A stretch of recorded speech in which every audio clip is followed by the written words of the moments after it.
day safe and sound. We ask that you continue to watch over our family, friends, close loved ones. Also continue to watch over our service men here and abroad as they continue to fight for our safety and our freedoms. In your name we pray. Amen. Amen.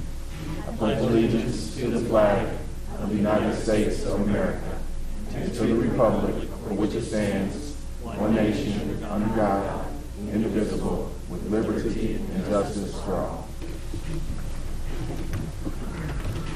Welcome to the Monday, August 7th, 2017 City Council meeting. I will now call this meeting to order. Mrs. Powell, roll call, please. Fitzwater. Here. Graham. Here. Henry. Here. Hussey. Here. Kemna. Here. Mahalovich. Here. Prather. Schreiber. Ward. Here. Wiseman. Here. Item 3, is there a motion for adoption of the agenda? So moved. Second. Any further discussion? All in favor? Aye. Any opposed? Motion passes. Before we move on to miscellaneous agenda items, I'd like to recognize our Boy Scouts who are in the audience this evening. So if you'd like to come forward and give us your name and what school you attend and what merit badges you're working on. Welcome.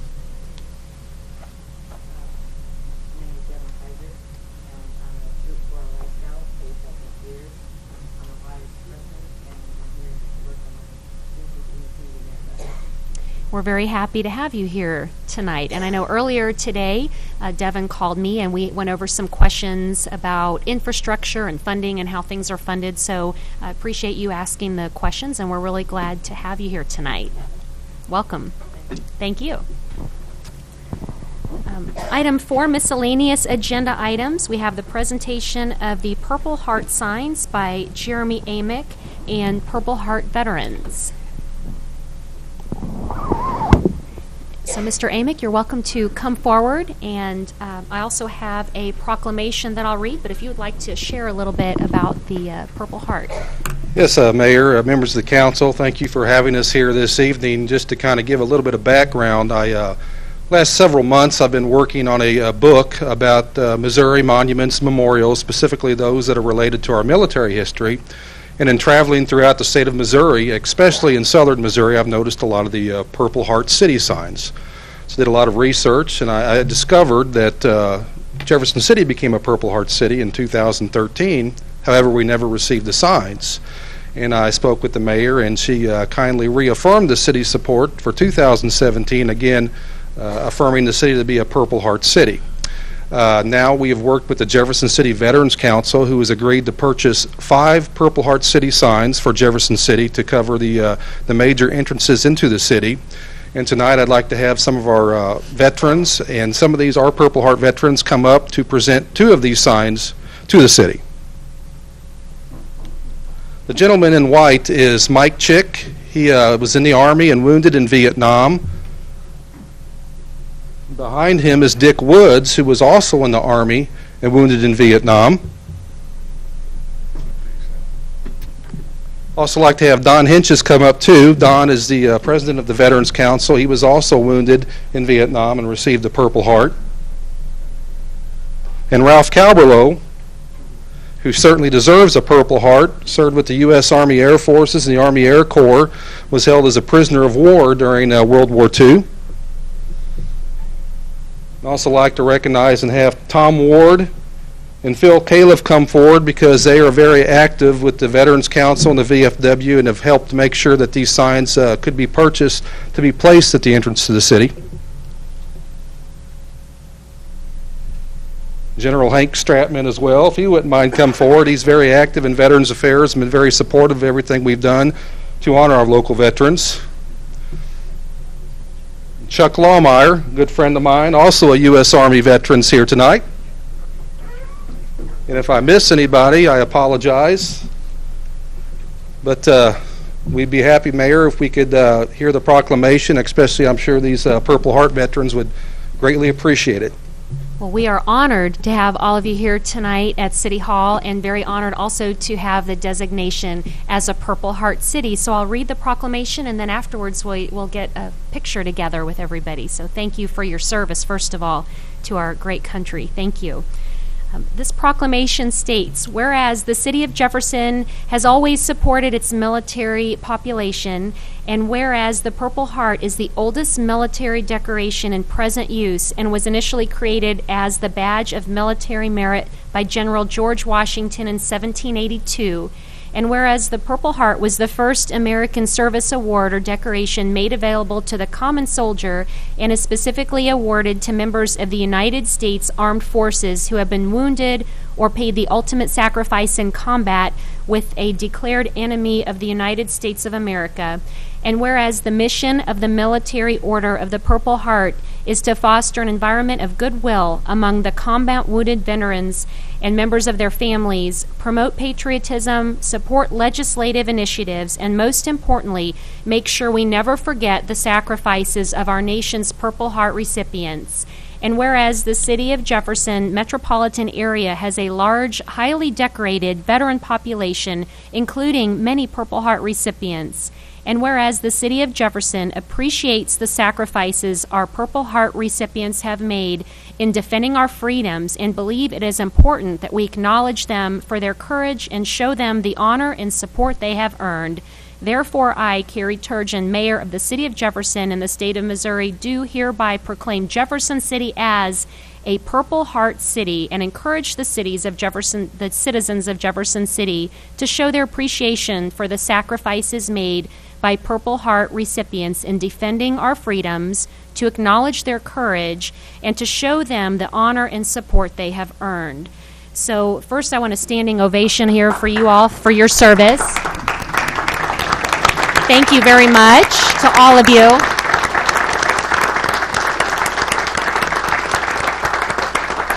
It is certainly our honor to celebrate you and to have the Purple Heart City designation. So now we will get a photograph. So you can all come forward here and we'll get the city seal and the council members behind.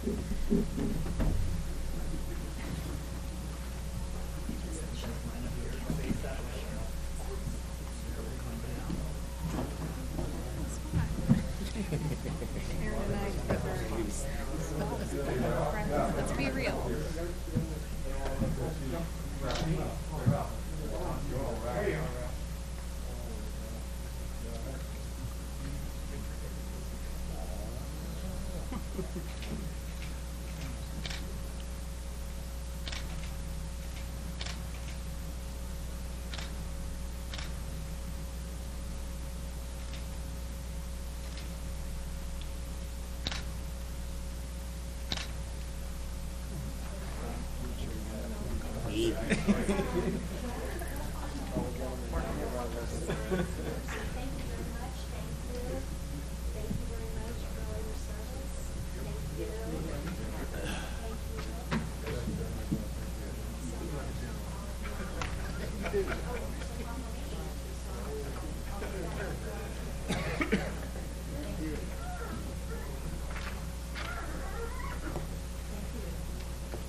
Thank you again, and when we get those signs hung, we'll ask Matt to let us know so that we can maybe get a press release out or some information so the public will know where they are and how they're placed whenever you do that. Thank you again.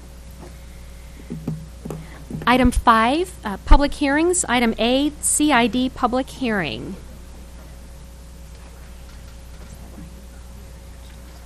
Okay, Mr. Molman. Thank you, Mayor. This is a public hearing related to the Bill 1739, which is establishment of the St. Mary's Hospital Community Improvement District. Be appropriate for the public hearing to be opened and to take comments on this bill. Mm-hmm. All right. So at this time, would we want to invite Mr. Kingsbury and his representatives forward to make a presentation? Welcome. Thank you, Madam Mayor, members of the council. Cord Maxwell with the Polsinelli Law Firm appearing today on behalf of F&F Development. We did submit in a CID petition to the council and are here on that today. We would be happy to listen to any comments that any member of the public would have, and can wrap up our thoughts about the CID with the rest of the presentations that will be given by staff and the applicant for the many other items that we have related to this project on your agenda. Thank you all. Thank you. Of course, would stand for any questions of council now or later as well. Thank you. Are there any questions at this time? Okay, thank you. Mr. Molman, do we have anyone else that would need to make a presentation before we open the public hearing portion?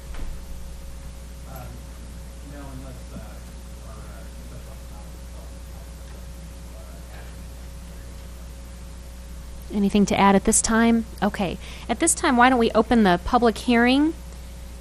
And if we have anyone that would like to speak to this issue for Bill 1739, if they would like to come forward at this time.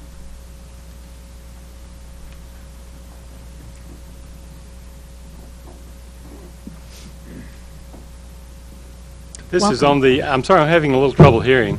Is this on the St. Mary's TIF? Is that what we're talking about? Yes. Okay. It's Bill, yes, excuse It's me. Bill 1739. It's on the Community Improvement District.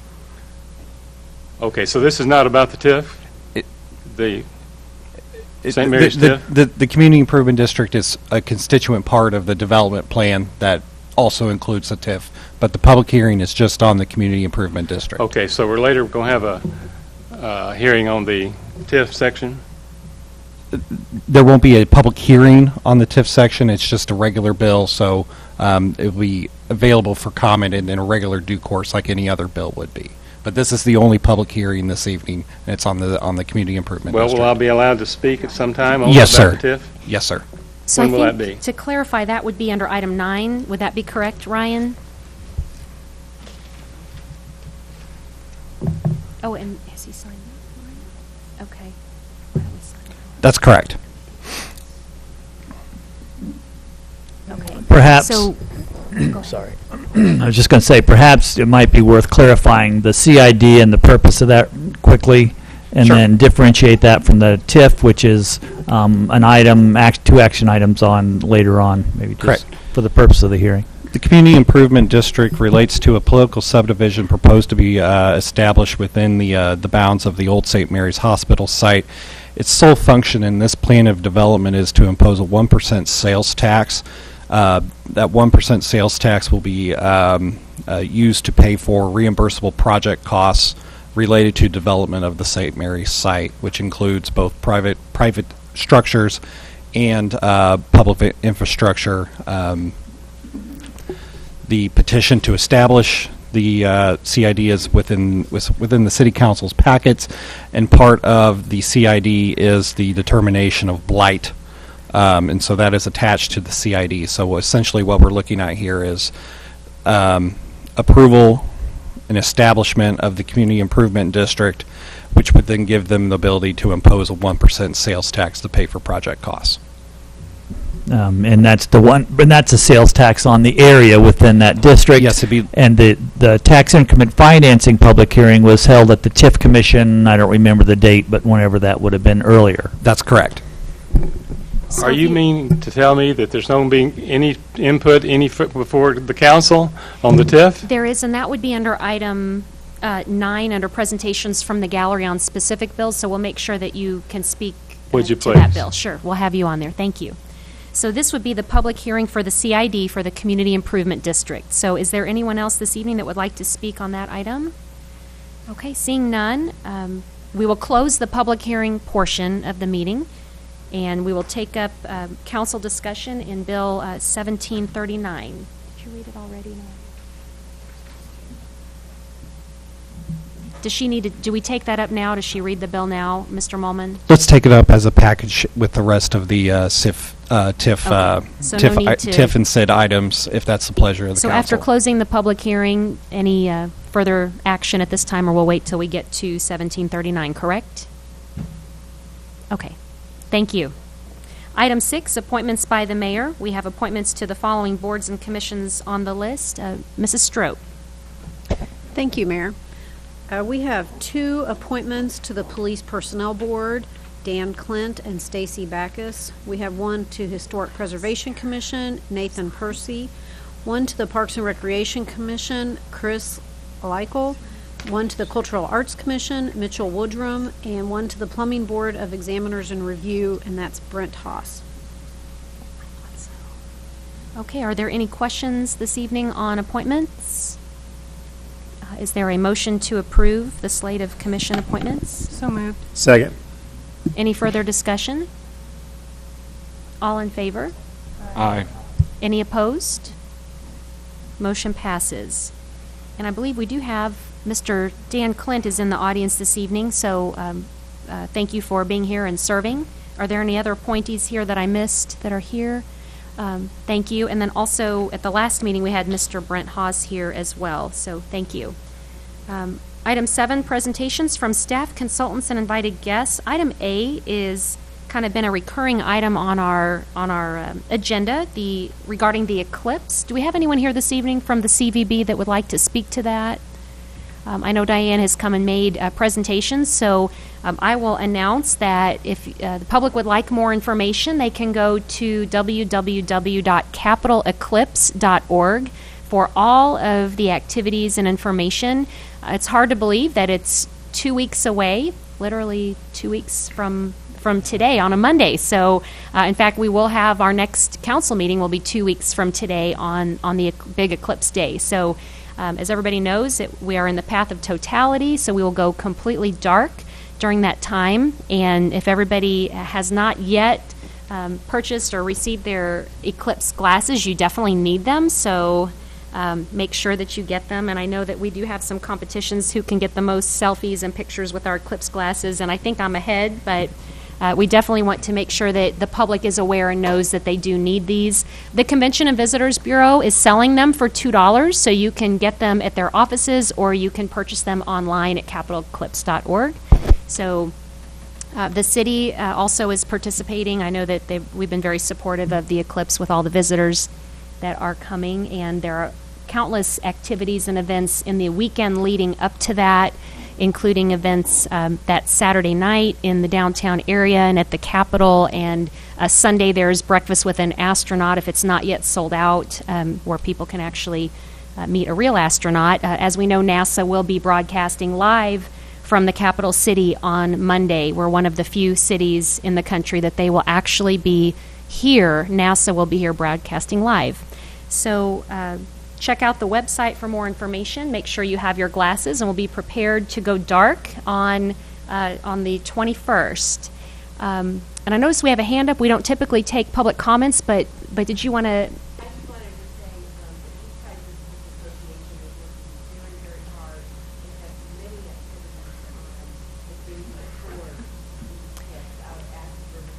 That is true. Good point.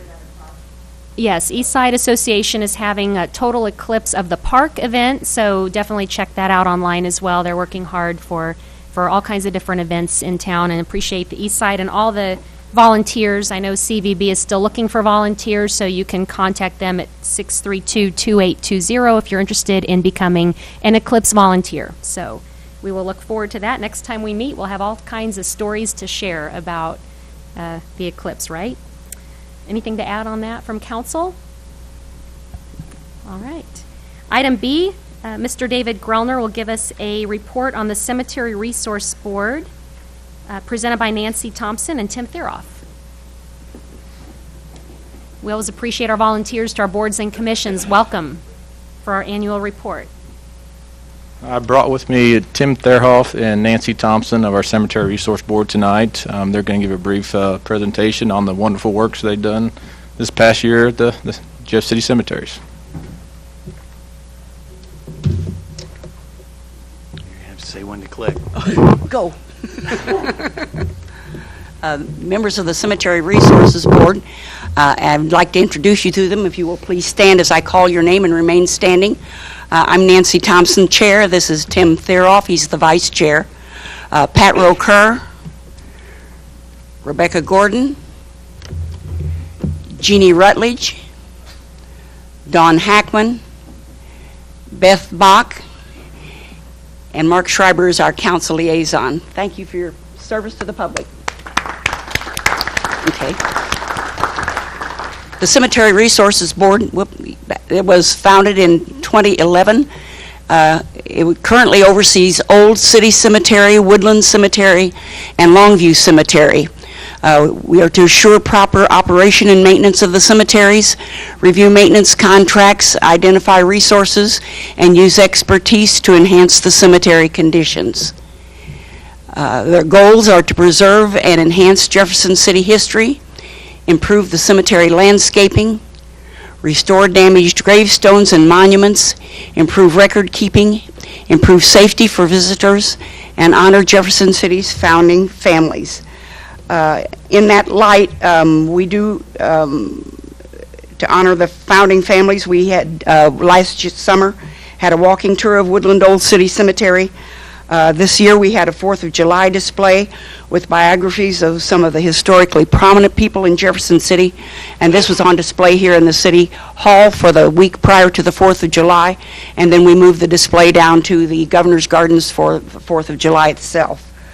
Next week we will be setting up a display at Southwest School for their academically advanced students. It's called their Exploration, Enrichment, and Research Group. This will include biographies of individuals at Woodland Old City Cemetery tied to existing residential and commercial properties still standing in Jefferson City. The focus on this educational opportunity is to create critical thinking and creative thinking, as well as develop research skills. Then these students will be taken on a walking tour of the cemetery in mid-September. This past year, our projects included repairing this badly eroded area toward the back of the cemetery. It's along Miller Street. Several temporary measures were attempted without success, so this past year they did a massive overhaul and hauled in some dirt and corrected the drainage problem, and I think it's fairly well arrested.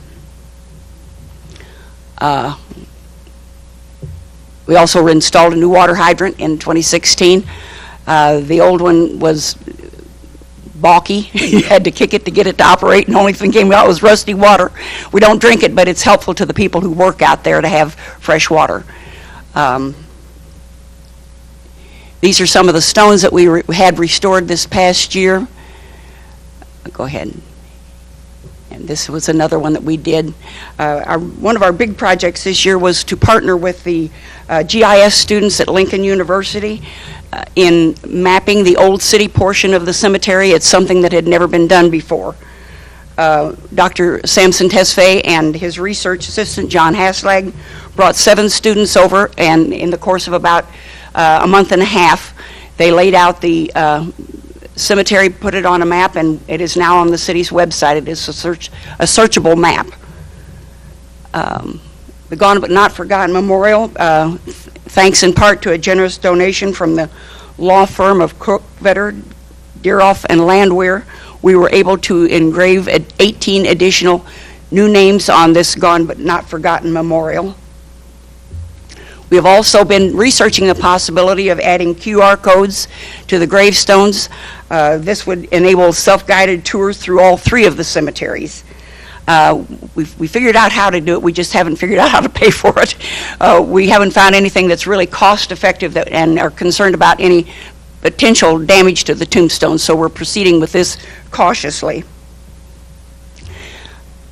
We are making application for gravestones honoring veterans buried in this cemetery, veterans who don't have tombstones. We're also working to identify other potential veterans there. Michelle Brooks has had a personal research project ongoing to identify the veterans of the 62nd U.S. Colored Troops that helped found Lincoln University. And through her work, we have identified 4 additional veterans of that group that are buried at Old City Cemetery in unmarked graves. We hope to be able to get gravestones for these very shortly. We continue to do beautification of the cemetery grounds. Flowers down in the Old City portion of the cemetery have done well, not so much up in the woodland area, so that is going to have to be redone and replanted this fall. Longview Cemetery, we continue maintenance and record keeping there. In the distant past, 4 cemeteries have been moved into Longview from elsewhere in the community, so we are continuing to reconcile those records with information that we have on file. Our future projects include repairing unstable gravestones. The board has voted this as their first priority. 24 stones are slated to be repaired this fall, and we are getting bids for a similar size block to be repaired hopefully before spring. We met with Amanda Burke with DNR to get her advice on the historical restoration of the more complex tablet stones. There'll be a picture later on, but there are about 20 of those that need to be repaired. They are flat stones that are large and on the ground, and the mowers have driven over them for the last 40 years, and so they're pretty bad shape. We are also going to be repairing the Herrick family grave plot. We received a $5,000 donation from the historic city of Jefferson that will allow us to do this repair work. We are in the process of tying up the bid and contracting to get that done.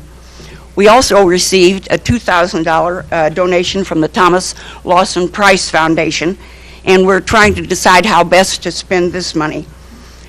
We are looking to get bids for repainting and repairing the iron fences that are out there. The door on the Clark Mausoleum needs to be repaired or actually replaced. We are getting bids for that. There are stone walls around family plots that need to be put back in place. They have crumbled, and if you want to go on, I think there's some pictures of some of this.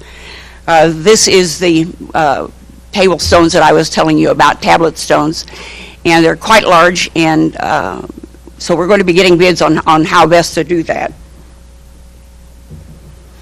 And this is a Herrick family plot that we are in the process of having repaired or getting bids for repairs. And then these are other stones. If the stones are not put in place, not set, they have the lighter ones that are easier to carry. Kids pick up and carry them around the cemetery, or else they carry them off. So it's imperative that we get these set as quickly as we can. And back up a line bit. I'm sorry. These are the walls that. There we go.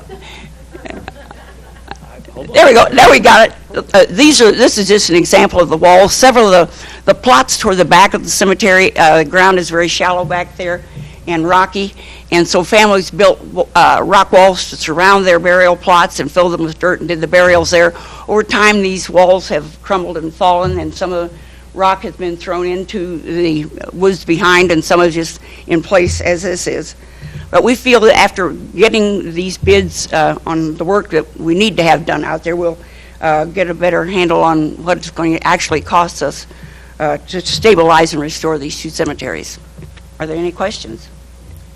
Thank you for that great presentation. The Cemetery Resources Board is a very active board, and the members, I know, work very hard, and we appreciate all the work that our volunteers do.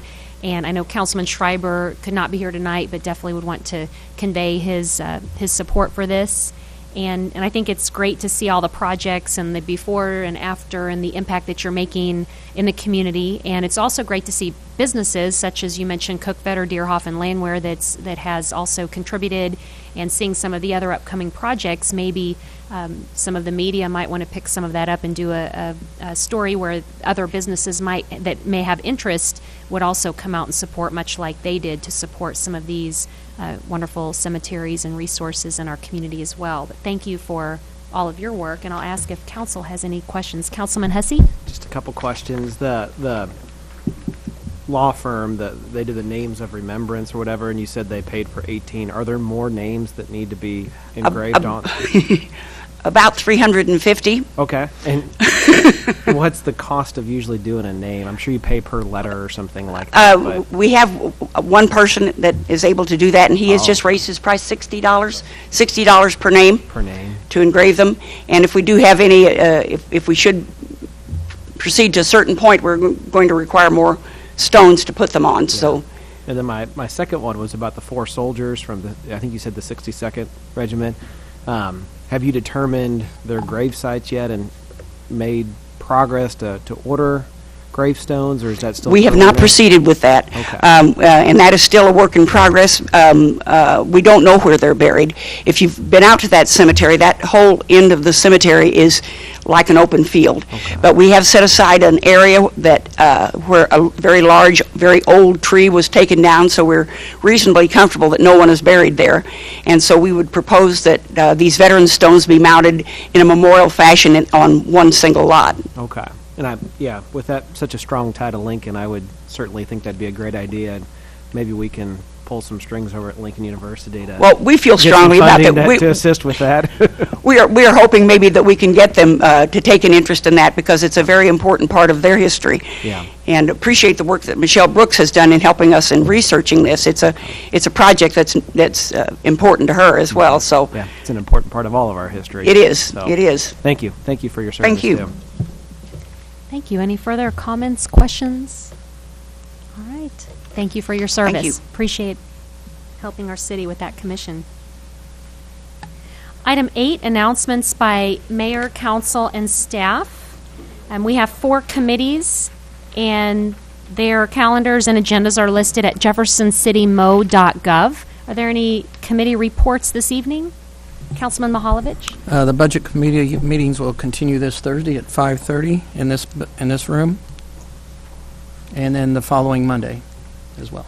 Great, thank you. Any other committee reports or committee meetings? My announcements for the evening are mainly, again, reminding everyone of the eclipse, capitaleclipse.org, and that we are having a council meeting that evening. We did discuss the possibility whether that should be moved, but the items that are on the agenda, some of them have been already noticed for the 21st, so therefore we'll be moving forward, and that is our regularly scheduled meeting date and time anyway. So after having some discussion about that, we are going to keep it on the 21st, and a lot of those items, they come through a couple of months earlier that end up on the agenda. So since people are aware and they know that it would be Monday the 21st, that way it would probably cause the least amount of confusion if we leave it the same, since that would be a somewhat regular business day here at the city. So that is going to remain the same from Monday the 21st. However, reminding everyone that the following council meeting is Tuesday, September 5th, due to the Labor Day holiday. So Tuesday, September 5th, not Monday that week. So just reminding everybody of that change. And also that I want to announce that at an upcoming council meeting, we are going to invite the interim president of Lincoln University, Dr. Middleton. We're looking forward to welcoming him and his wife here, and we are glad to have them. I know Councilman Graham, with your position as interim chief of staff, we're glad to have you in that position, and really do look forward to welcoming him when it fits in his schedule to a future council meeting. So those are my announcements. Again, capitaleclipse.org for all of the eclipse information. Any other council announcements? Okay. Item 9, presentations from the gallery on specific bills or resolutions. And we do have some signed up here.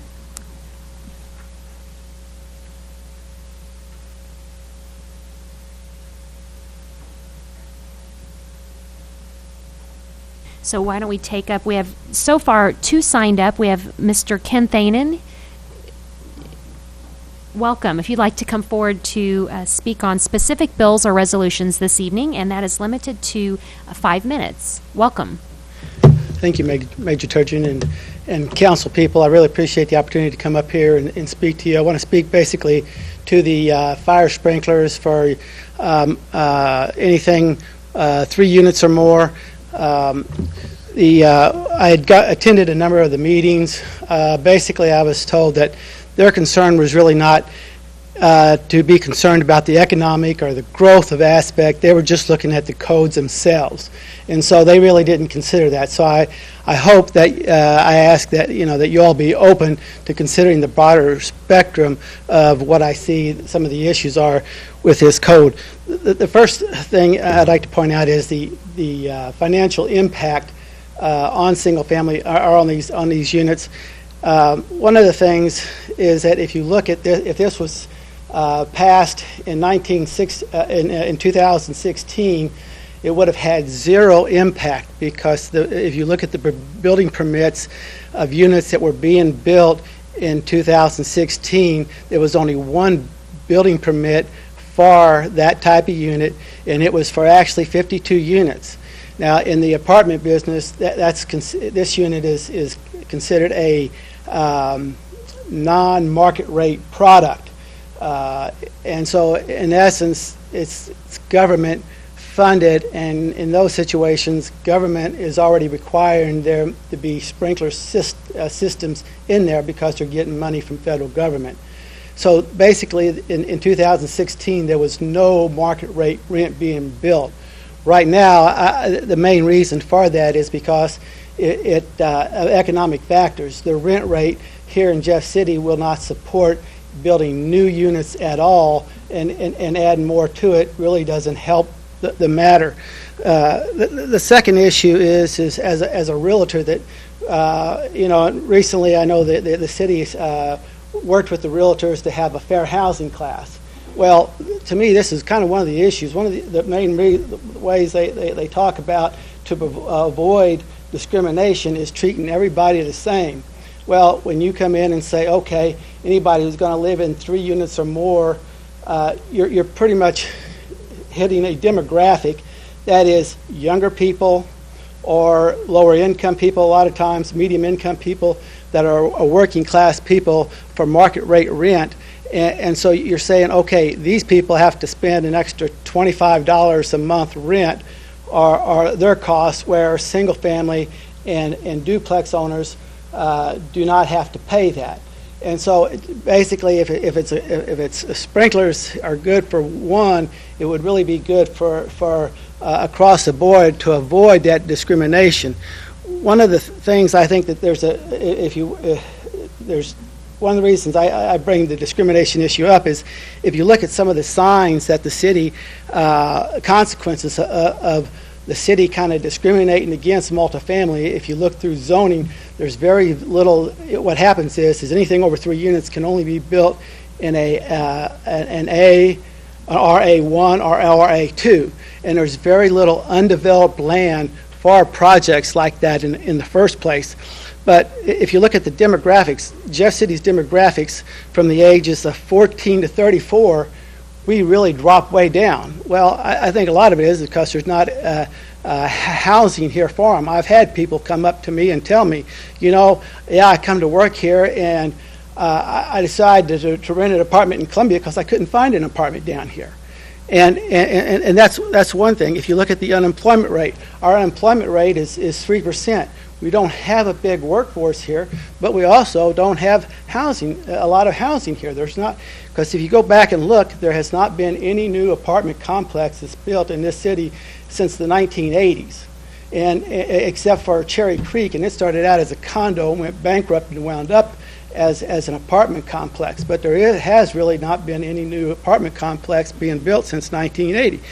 These are all signs that the city has not really worked at trying to provide housing and apartments. A lot of this is being taken place outside the city limits, but a lot of this would be better handled if a lot of these units, because if you get a higher density in the city, it's easier to provide services, and it's just a healthy growth for the city. And you compare us to Columbia. I mean, there's apartments right and left all the time being built up there, but not in Jeff City. You wonder why. Well, I'm saying that I think it has to do with some of the attitude of the policies that go on in the city. So, thank you, Mr. Thanen. Are there any questions? Okay, thank you. Next we have Mr. Williams, and then followed by Mr. Cole.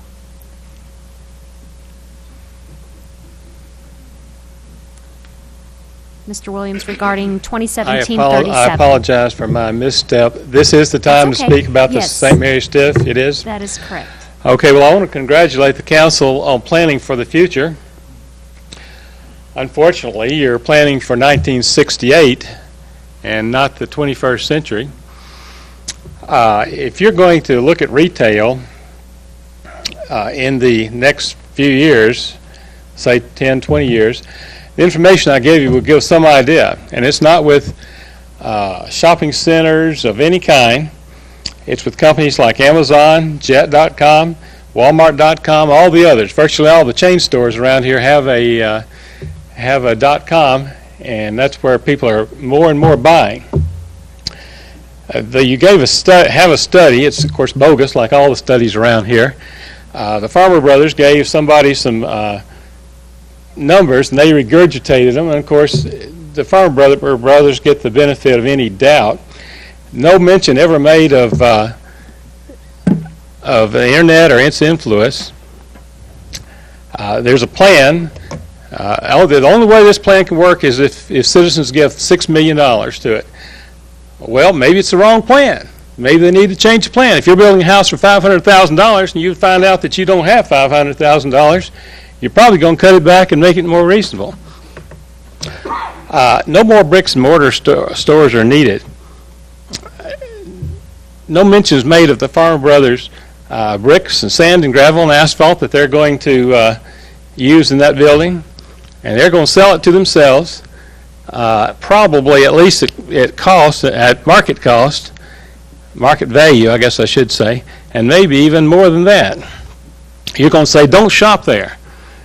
Well, in a year or two, nobody's going to know and where your money is going. They're not going to know that the Farmer Brothers are ripping off part of each sale, and you don't know it. I bet none of you can really absolutely say for certain what stores are in a TIF and which are not in Jefferson City.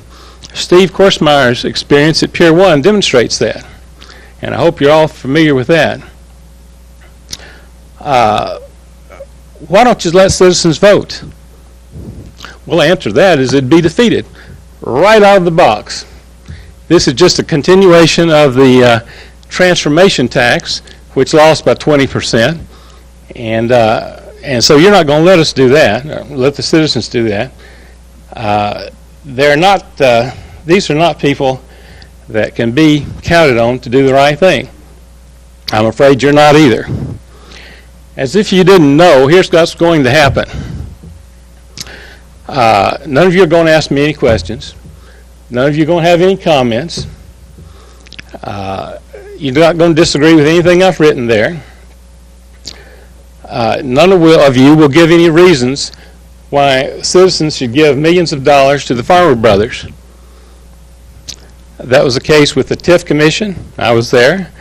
The Capitol Mall TIF Commission a few years ago, and the Mall City Council.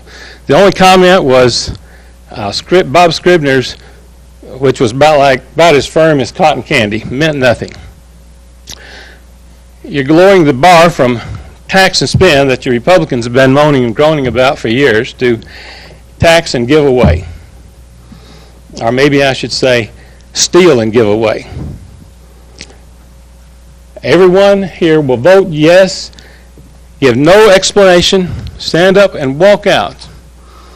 The people of Jefferson City deserve better, much better. Before the period vote, there was a lot of detailed explanation, back and forth. There won't be any in this one, I can pretty well guarantee you. And this explanation is simple and obvious. You cannot give a good reason to approve this sales tax.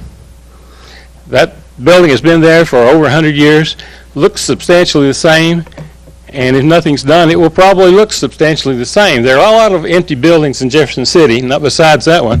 One of them is the jail's half empty, and taxpayers are paying, every time you buy something in Jefferson City, you're paying for an empty building. Does it make sense for people who live paycheck to paycheck to pay a hidden tax to the richest people in town? I don't think so. Does it make sense for the City Council to ignore the most important change in retail that has ever occurred, that is the internet? No, absolutely not. Does it make sense for every member of the council to avoid giving a reason for voting yes? I don't think so either. Yes, ma'am. Just as I expected. Thank you.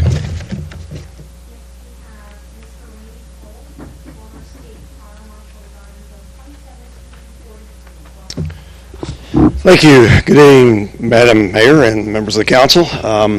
I'm here tonight basically as John Q. citizen. I'm not on anybody's payroll. I'm not being paid for this. My only fault is Jason Turner has my cell phone number. So As being here as John Q. citizen, my past experiences with the State Fire Marshal's office for 28 years, and the last 10 of those 28 years, I was your State Fire Marshal. During those years, hundreds of Missourians lost their lives to fire, with the vast majority of those being in home occupancy settings. One that I want to tell you about involved a woman trapped in a southern Missouri rural apartment building on the 3rd floor. While she was trapped there, she was on the phone with a 911 operator. Our investigation of the fire included listening to the call and her pleas for help as the fire progressed. However, the fire progressed to a point the firefighters were unable to get to her and control the fire. And on that phone call, you could hear her last breaths as she succumbed to the smoke and toxic fumes. There's no doubt she would have survived the fire had there been an automatic sprinkler system properly installed in the apartments. The initial fire would have been extinguished in the apartment where it started. Let's not let this happen here in our community. The International Code Council is a family of codes. Part of those codes are the Building Code and Fire Code. Not only are they recognized nationally, but internationally, and they are adopted at those local levels, just as you are proposing to adopt here. Why should we be looking at it now as than before? Things are changing in the construction industry. We're looking at lightweight construction that fails quicker. It's engineered wood products. They're being used in floors and roofs. This impacts the firefighter safety as well as the occupants of the building. Home furnishings, back years and years ago, were made out of leather, wood, and cotton. Today we're looking at synthetic materials, upholstered, stuffed with combustible polyurethane foam that burns quicker and produces more toxic fumes. One other big issue is those fires are being fought by our firefighters. Cancer rate in firefighters, the International Association of Firefighters, indicates that 61% of line of duty deaths between 2002 and 2006 were caused by occupational cancer. That was 1,050 firefighters that lost their lives to occupational cancer. This can be, sprinklers can be a cost savings to the city, not only as far as the health benefits and health claims, but obviously with a reduction in the death and cancer rate of firefighters here in the city.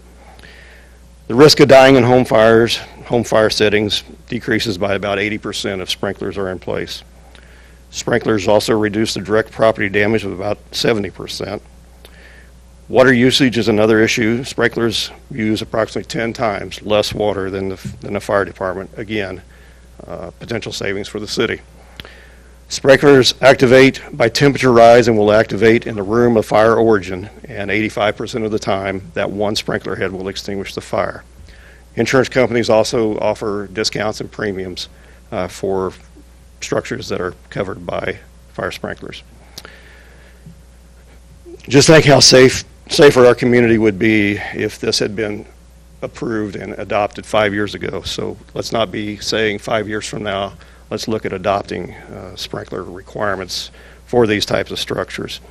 I guess I can sum it up and say that no doubt sprinklers save lives. Any questions? Thank you, Mr. Cole. Thank Any you. questions of council? Thank you. Item 10, consent agenda. Is there a motion to approve? Second. Any further discussion on consent agenda? All in favor, say aye. Aye. Aye. Any opposed? Motion passes. Item 11, bills introduced 2017-37. An ordinance approving the St. Mary's Hospital Tax Increment Financing Plan, designating a redevelopment area, declaring the proposed redevelopment area a blighted area, and designating F&F Development LLC as the developer of the redevelopment project. Mr. Mullman? Thank you, Mayor. If it pleases the council, staff will cover bills 2017-37, 38, 39, and 40 as one item. What I'd like to do is introduce to the council our Special Redevelopment Council, Mr. Jeremy Cover with Lauber Municipal Law, along with Mr. Tom Calico of Springstead. Springstead is our municipal financial advisor on this matter. the city has hired these two companies to look into the proposed development at the old St. Mary's site and provide information to the City Council along with the TIF Commission previously, and to first determine whether or not the statutory requirements for both the TIF and the Community Improvement District have been met, and also to give their professional opinions as to the appropriateness and viability of the project themselves. So with that, I'd like to, I guess, start with Mr. Cover of Lauber Municipal Law. Thank you. He's going to hang out. That's right. I'm pinch hitting on a couple. That's right. Good evening, Mayor and Council. I'm Jeremy Cover with Lauber Municipal Law. As Mr. Mullen pointed out, we're here tonight to talk about the St. Mary's TIF project. For those of you that came to either one of the two TIF Commission hearings that we had, you obviously got some information on that, but we are going to go through some of that again tonight, especially the developer's going to go into a little more detail for anyone that was not, didn't have the opportunity to be at the TIF Commission hearings. Okay, so just to make sure we're all on the same page here, this is the St. Mary's Hospital TIF plan. The developer is F&F Development, LLC. The redevelopment area is approximately 9.8 acres at the former St. Mary's Hospital complex.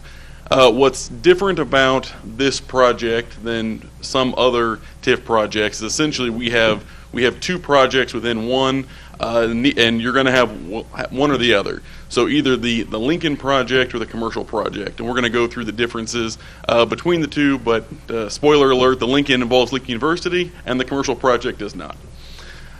So for the two different projects, for the Lincoln project, the total project costs are $44.6 million. For the commercial project, it'd be $30.9 million. Of that, the developer's portion for the Lincoln would be $37.3 million, which is 83.6%, and for the commercial would be $24.2 million, which is 78.3%. The requested public financing portion, so this is the cumulative amount from all the different revenue sources that can go towards this project. For the Lincoln would be $7.3 million or 16.4%. For the commercial project would be $6.7 million, which is 21.7%, all well below the thresholds that the City Council has set in their economic development policies.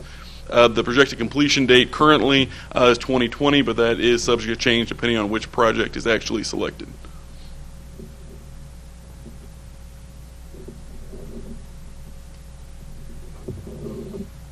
Well, this isn't going. Oh, there we go. Okay. Perfect. Okay. So this is a comparison of the two projects. For the Lincoln project, again, as you expect, there's a Lincoln University component that the developer's going to go into in greater detail. That is the most significant difference. If you get down to the bottom, the retail and restaurant buildings, there's 4 for the Lincoln project, 6 for the commercial. That's because some of that space would be used for Lincoln University. And likewise, there's less square footage for retail and restaurant space on the Lincoln project because more of that space is being devoted to Lincoln. This is a sources and uses summary for the Lincoln project. If you read through the sources of funds, equity, that is money that is coming from the developer directly. Debt, that is money that they would be taking out. New market tax credits, federal and state historic tax credits, and brownfield credits are additional credits that they'll be going out and getting on their own, independent from any sort of city approvals. The net present value, NPV, of the TIF, that's the amount of money that's expected to come in as through the TIF project through what's called the special allocation fund. So that's the funds that come in above and beyond what would have already been there. Now in this case, this is again a little bit different in you don't have there wasn't an existing retail development, and because the hospital was tax exempt, there was actually no tax revenue coming from that site. So everything that would be new above the base. The next is a city supplemental TIF. That's additional incentives beyond the regular statutory TIF that they're requesting in order to make this project work. this project, essentially because of the state of the buildings, while everyone I think shares the concern and the goal of saving those buildings, there's a lot of issues there, and because of that, some of those costs, where it may be cheaper to just knock them down, in order to not do that, some of those costs can't be avoided. And then the most significant difference between the Lincoln project and the commercial project in terms of sources and uses is some sort of contribution estimated to be $10 million from either Lincoln University or the state of Missouri in order to help cover those costs in order to provide the facilities they're looking to build there. So that's the most significant difference between the Lincoln project and the commercial project. And as the developer will go into a little more detail, the reason they're doing these two projects together is because obviously there's a lot of questions, and that's certainly nobody knows how that is going to go. And so rather than going through this entire process for a project that may or may not happen, by doing essentially the parallel approach and doing two projects at the same time, and that way we went through all this once, and if the Lincoln project, which is their preferred project, doesn't come to fruition, then they've already done the legwork to do the commercial project. So on the sources of use for the commercial project, as you can see, it's generally the same with the exception of the Lincoln contribution, which is clearly absent. For the economic impact of the Lincoln project, I'm going to let Tom go through these next two slides.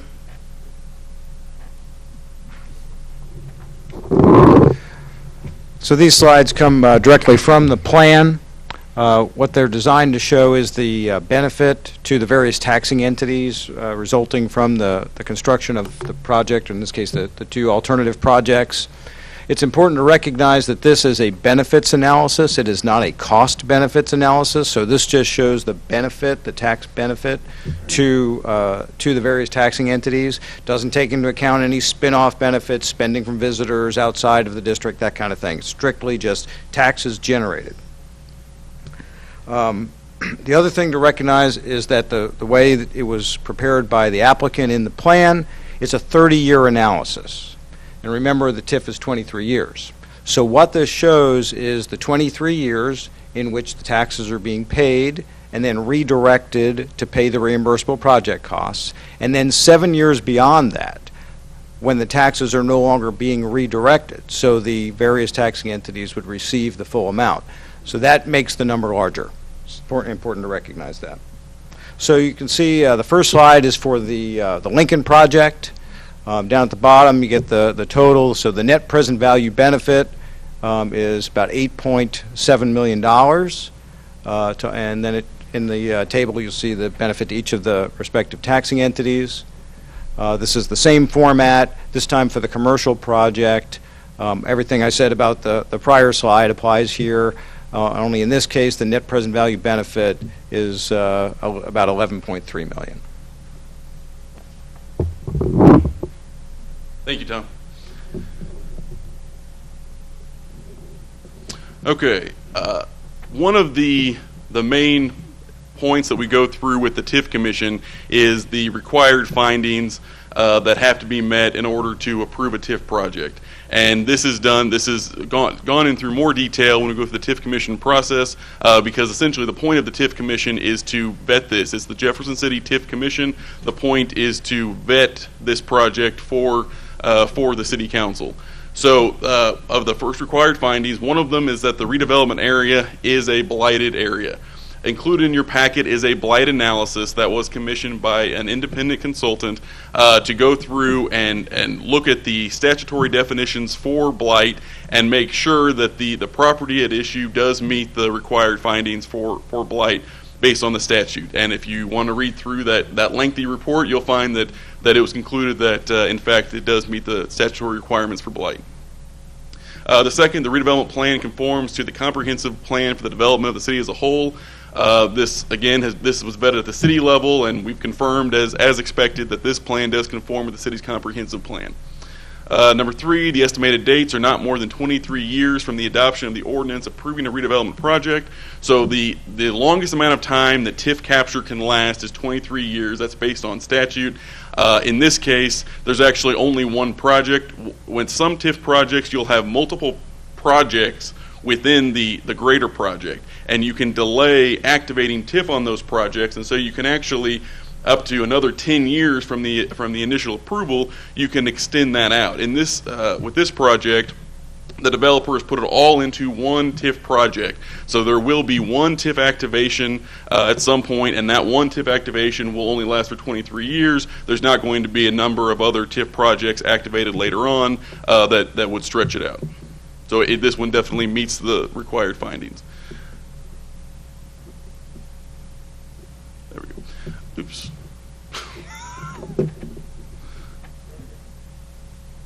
Okay, she's going to get me there.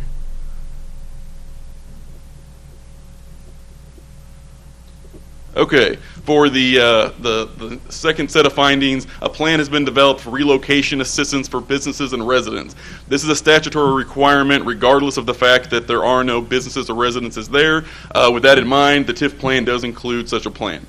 In case somebody happens to crop up, while they're doing this project, they've got a plan for it. A cost-benefit analysis showing the economic impact of the plan on each taxing district has been prepared and includes a fiscal impact study on every affected political subdivision. That is also included in the plan as required by the statute. This is especially important at the TIF Commission level because you've got not only the city members there, but also the county members, the school board members, as well as all the other taxing jurisdictions. So that is very important information for them as they're going through this process to see what the impact is going to have on their respective taxing jurisdictions.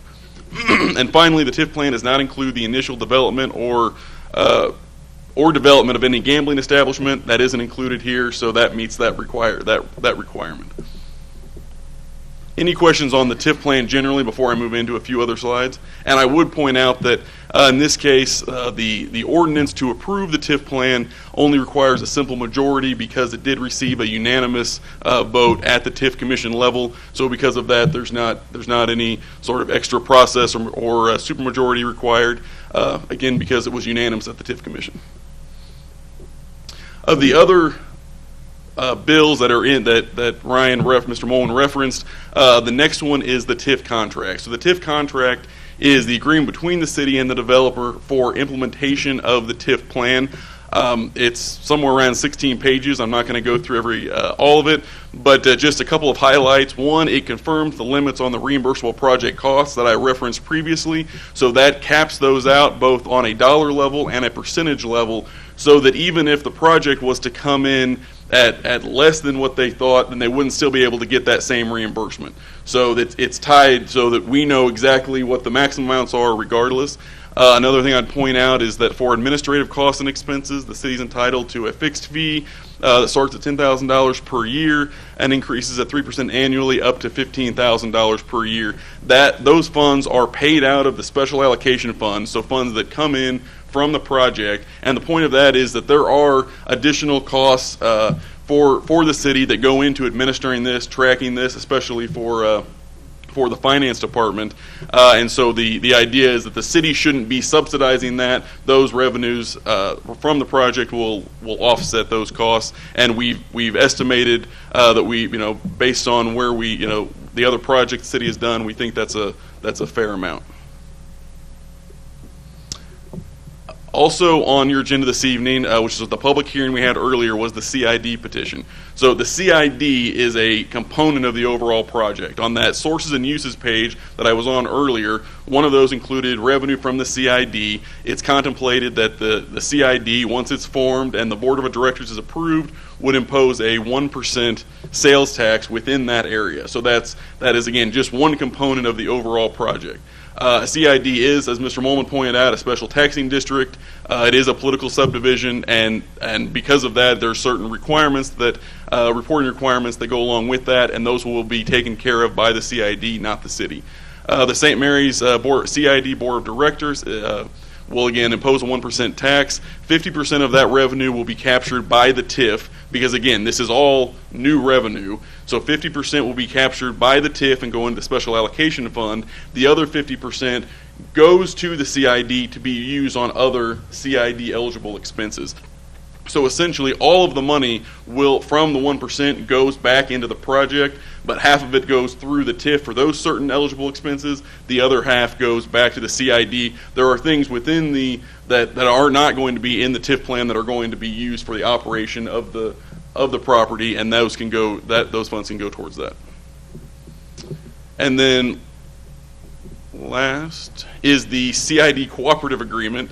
So the cooperative agreement is an agreement between the city and the CID board of directors, because again, they're the governing body of the CID, and essentially that's what governs the relationship between them, including the 50-50 share of the revenues from that we just talked about. One important part of that is that the cooperative agreement does require that of the 5 members of the board of directors, one of them is at all times to be a designee of the city, and that way, even though it is a board that is controlled by the property owner as required by statute, by having that one designee of the city, it ensures that the city always has a voice and is always aware of what's going on with the board of directors.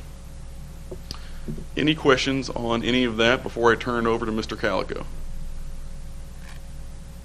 Okay, thank you.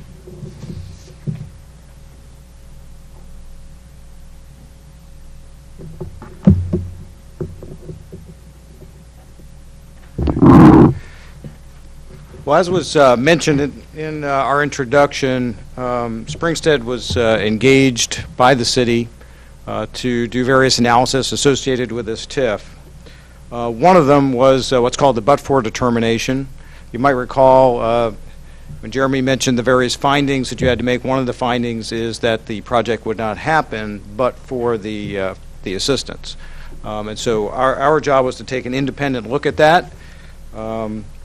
Springstead is an independent municipal advisory firm. We don't work for private developers. We only work for local governments. We don't have a financial interest in this project beyond the fee that we were paid to do the analysis. So as I mentioned, this is in compliance with Missouri statute, the TIF Act, and our job is to answer the question, can the project generate a reasonable profit without the requested incentive within the current marketplace and current time. I know when you get into these types of considerations, we tend to really focus on the incentive and the scenario where the project is being built with the incentive. For just a moment, I'm going to ask you to kind of do a little bit of a shift and really focus on the project without an incentive, because our entire analysis is focused solely on the project without an incentive. So you need to just be thinking at it from that standpoint. An important point I need to make at the outset is these are estimates, right? This is a future event. No one knows exactly how it will go, but we try to be as reasonable as we can, but these are estimates from which the actual results will vary to some degree. Our approach to doing this type of analysis is relatively simple. The first thing we do is we ask the developer to provide us a pro forma. In this case, we had 2. And we go through those pro formas. We look at the assumptions regarding costs, regarding revenues, and we do an initial test for reasonableness. We then make whatever adjustments we think are necessary, and then we project an internal rate of return. The internal rate of return is kind of the gold standard in the real estate development business by which you judge a project's feasibility. We then compare that internal rate of return, or IRR, to similar projects in the marketplace. So, without an incentive, is it reaching the level of internal rate of return that other investors would demand for similar projects? And then we'll also do a sensitivity analysis and do some what-ifs. What if project costs came in a little less than what's projected? What if revenues came in a little more? So as I said, our first action is to go through the developer's pro formas for looking at reasonableness. In this case, we don't have any modifications that we suggested. We do note in our report that when we looked at the building construction costs, which are a very large percentage of the total cost of the project, we did see some variance. In some cases we thought some costs were high. In other cases that we thought their projections were low. If we took the most conservative approach and said, okay, we're going to ignore those costs that we thought might be a bit low, if we focus just on the projects that we thought, the costs that we thought were high, and adjusted solely for those, it would bring down the cost of the Lincoln project by 8% and the commercial project by 2%. Neither of those are a big swing, and so you'll see that we've really just chosen to address that in the sensitivity analysis that I'll do towards the end of my presentation. So the return without assistance, again without assistance, for the Lincoln project is a 3.61% internal rate of return based on our projections looking at the developer's pro forma. For the commercial project, it's 3.56%. All right, so how does that compare? For purposes of comparison, we use the Corpaz Price Waterhouse Cooper Real Estate Investor Survey. It's a mouthful. And we looked at the survey back in the first quarter of 2017 when we first did this work preparing for the TIF Commission. That survey said that for projects like this, the market range demand of investors looking to do similar projects, the return would vary between 6% and 13% for both the Lincoln and the commercial project. I've already said that our projection based on the pro forma without assistance is 3.61 and 3.56, so obviously not within that range. The average is 8.91%, and I mention the average because you'll see that that's the benchmark that we now use when we start testing sensitivity to see if what's the likelihood that the project could hit a market range of return with some changes to both costs and revenues. So let's look at costs. Without an incentive for the commercial project, the developer is going to put in $30.9 million. For the Lincoln project, it's $44.6 million. So what if they saw some reductions in cost? What if things came in a little bit better than what they projected? Well, how much would it take in terms of reduced costs to hit that 8.91% average return that we said that we got from the investor survey?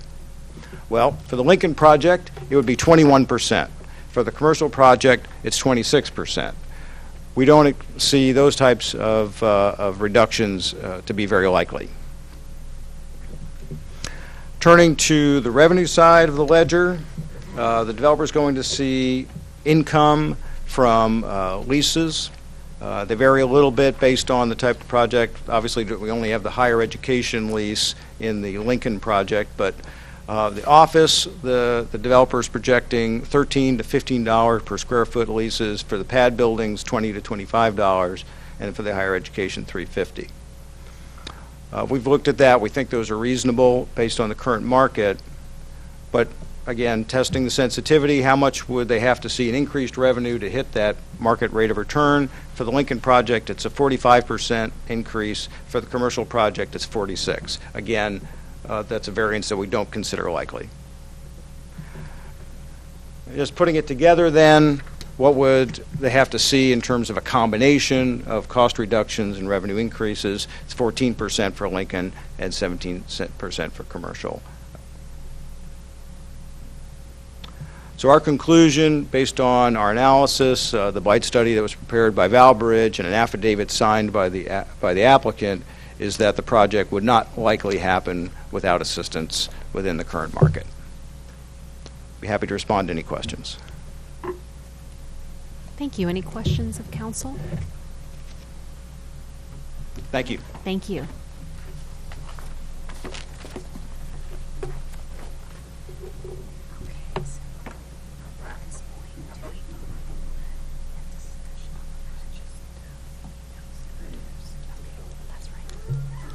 Okay, welcome. At this point, we will invite Mr. Kingsbury to speak. Thank you. Thank you all so much for having us here tonight, and it's been a long road that's led us here. A lot of teamwork and collaboration. I'm going to turn it over to Cord Maxwell to run through our plan. I'm Rob Kingsbury with F&F Development, and we just look forward to answering any questions you all might have after we run through our plan. Thanks. Thank you.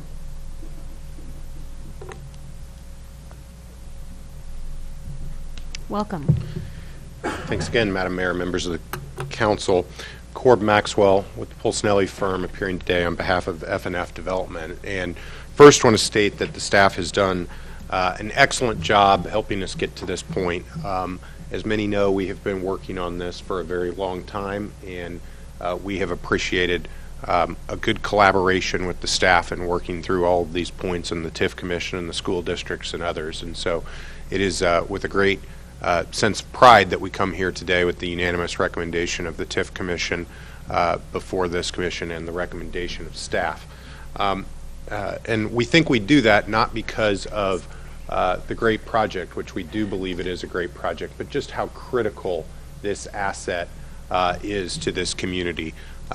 Being an outsider, I have heard about it time and time again, and I know Rob and the rest of the development team feel a huge sense of responsibility for this critical asset in your downtown core that has such a connection to so many in this community. As all know, this was the former site of the St. Mary's Hospital, and that hospital was originally constructed on the site in 1905. It then has had multiple additions over the years, and as I've said at this podium many times, it's easy to see that by the vast array of architectural styles that you see in this. It had renovations done in the 30s, the 60s, the 80s, the 90s, and 2000. That last renovation in 2000, though, being 15 years on and time moving on, it truly became clear that the building was functionally obsolete and that St. Mary's needed to move on to a bright new future at their new location.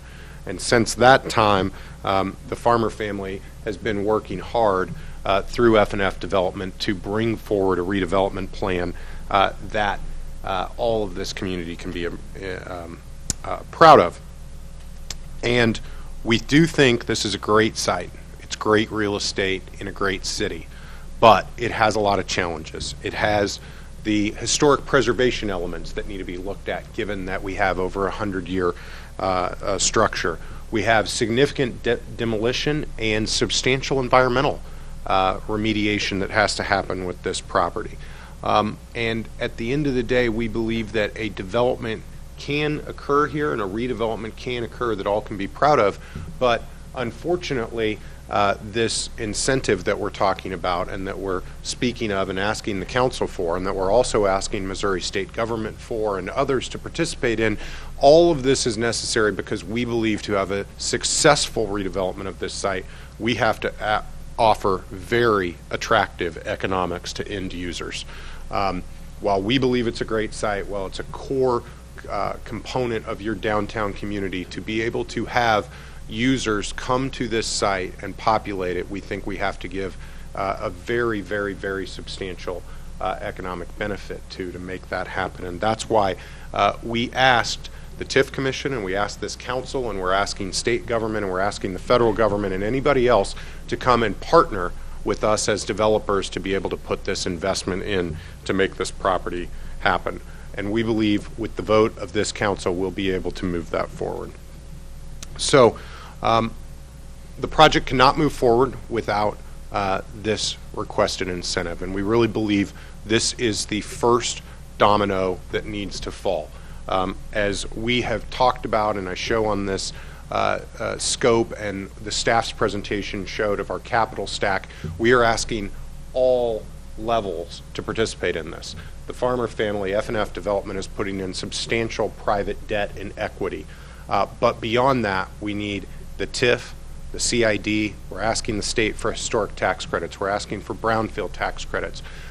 We're looking at a state grant for the Lincoln project to happen. We're asking the federal government to support this project through historic tax credits and new market tax credits.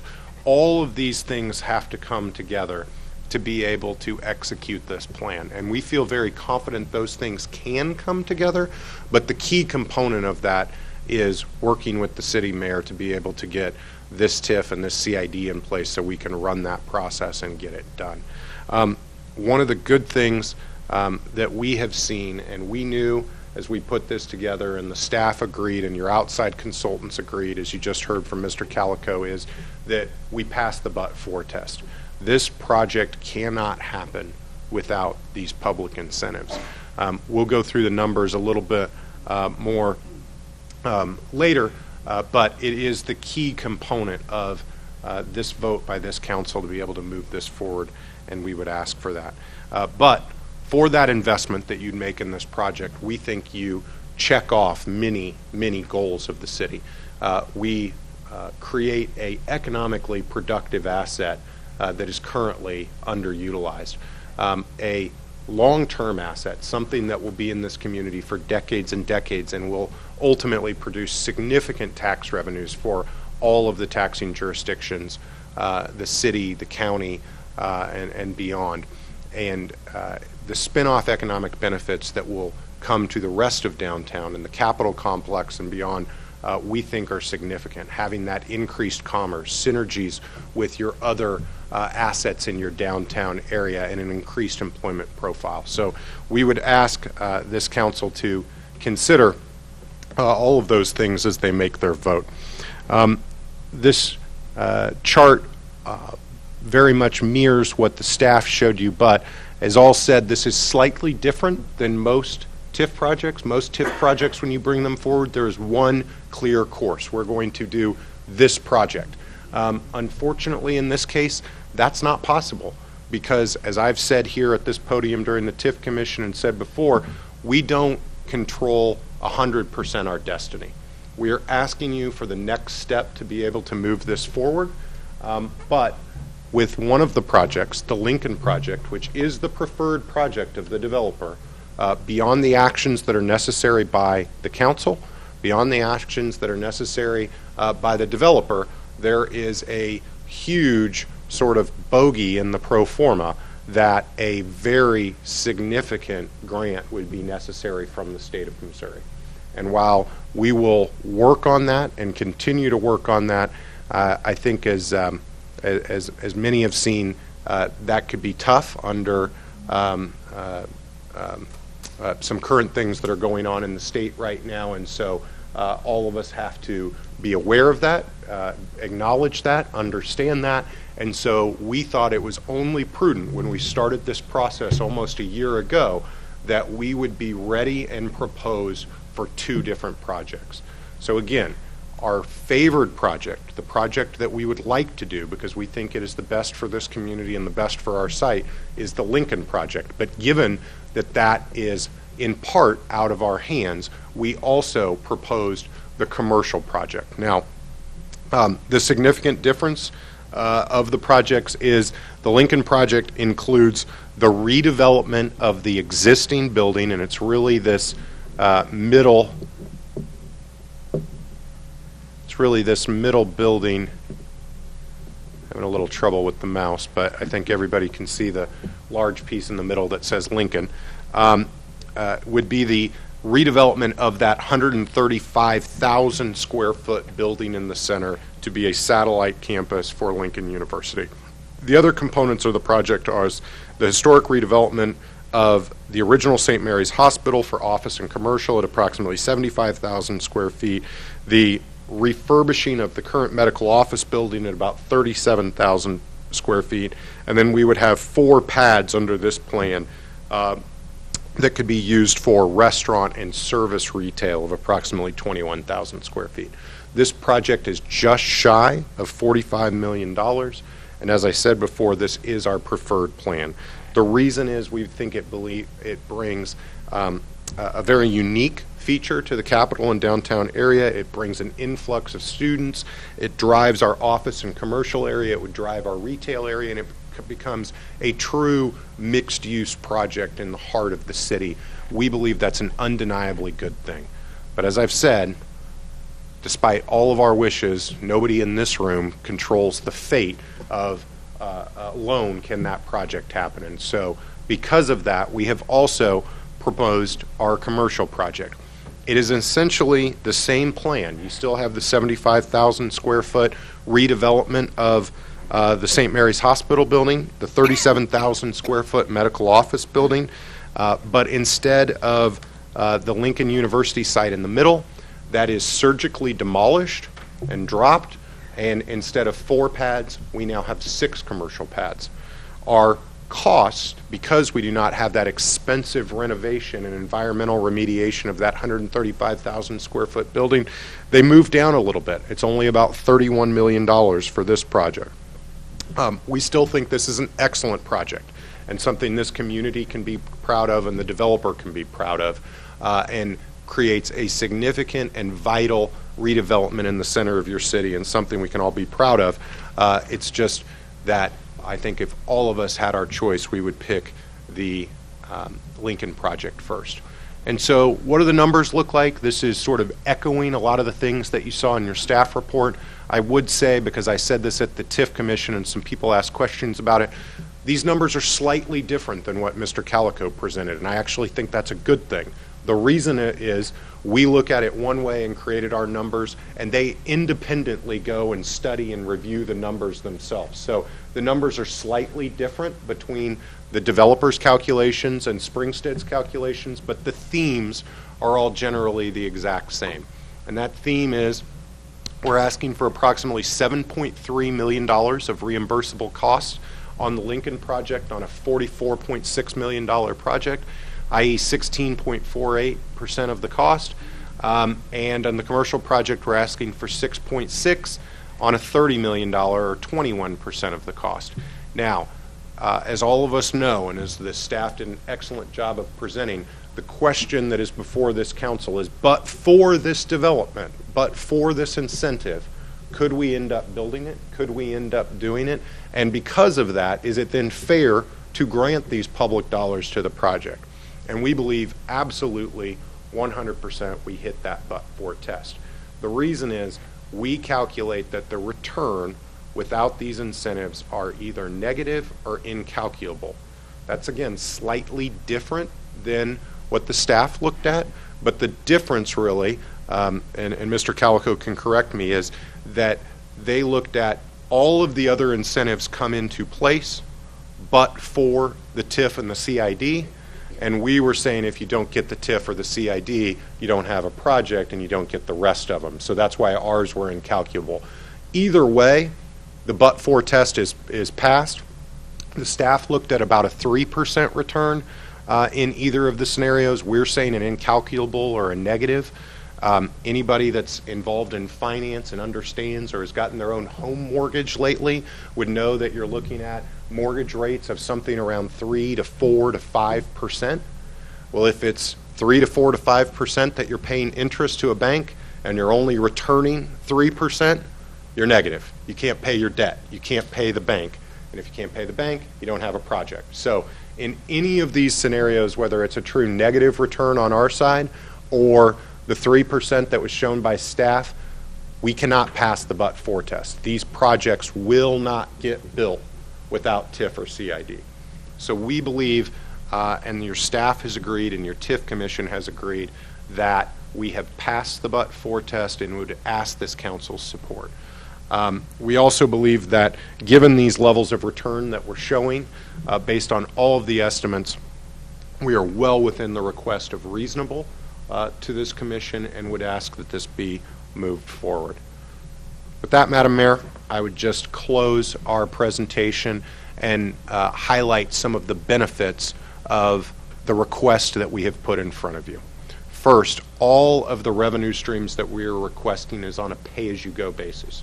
We are not requesting any form of credit support or lending from the city. All of the lending in this project will be done on a private basis. We will put in private equity. We will go to the bank and get a private loan. We will take all of the development risk in this project on our own. All that we ask is that these revenue streams be granted and allow us to be able to pay a portion of that lending and that equity back from these public revenues. We think that is a very, very strong component. We made this point a lot at the TIF Commission and at special meetings we had with the school board. As all know in this community, we passed a bond issuance just recently during the time our TIF was going through the process. And we could have gone and looked at changing what our request is.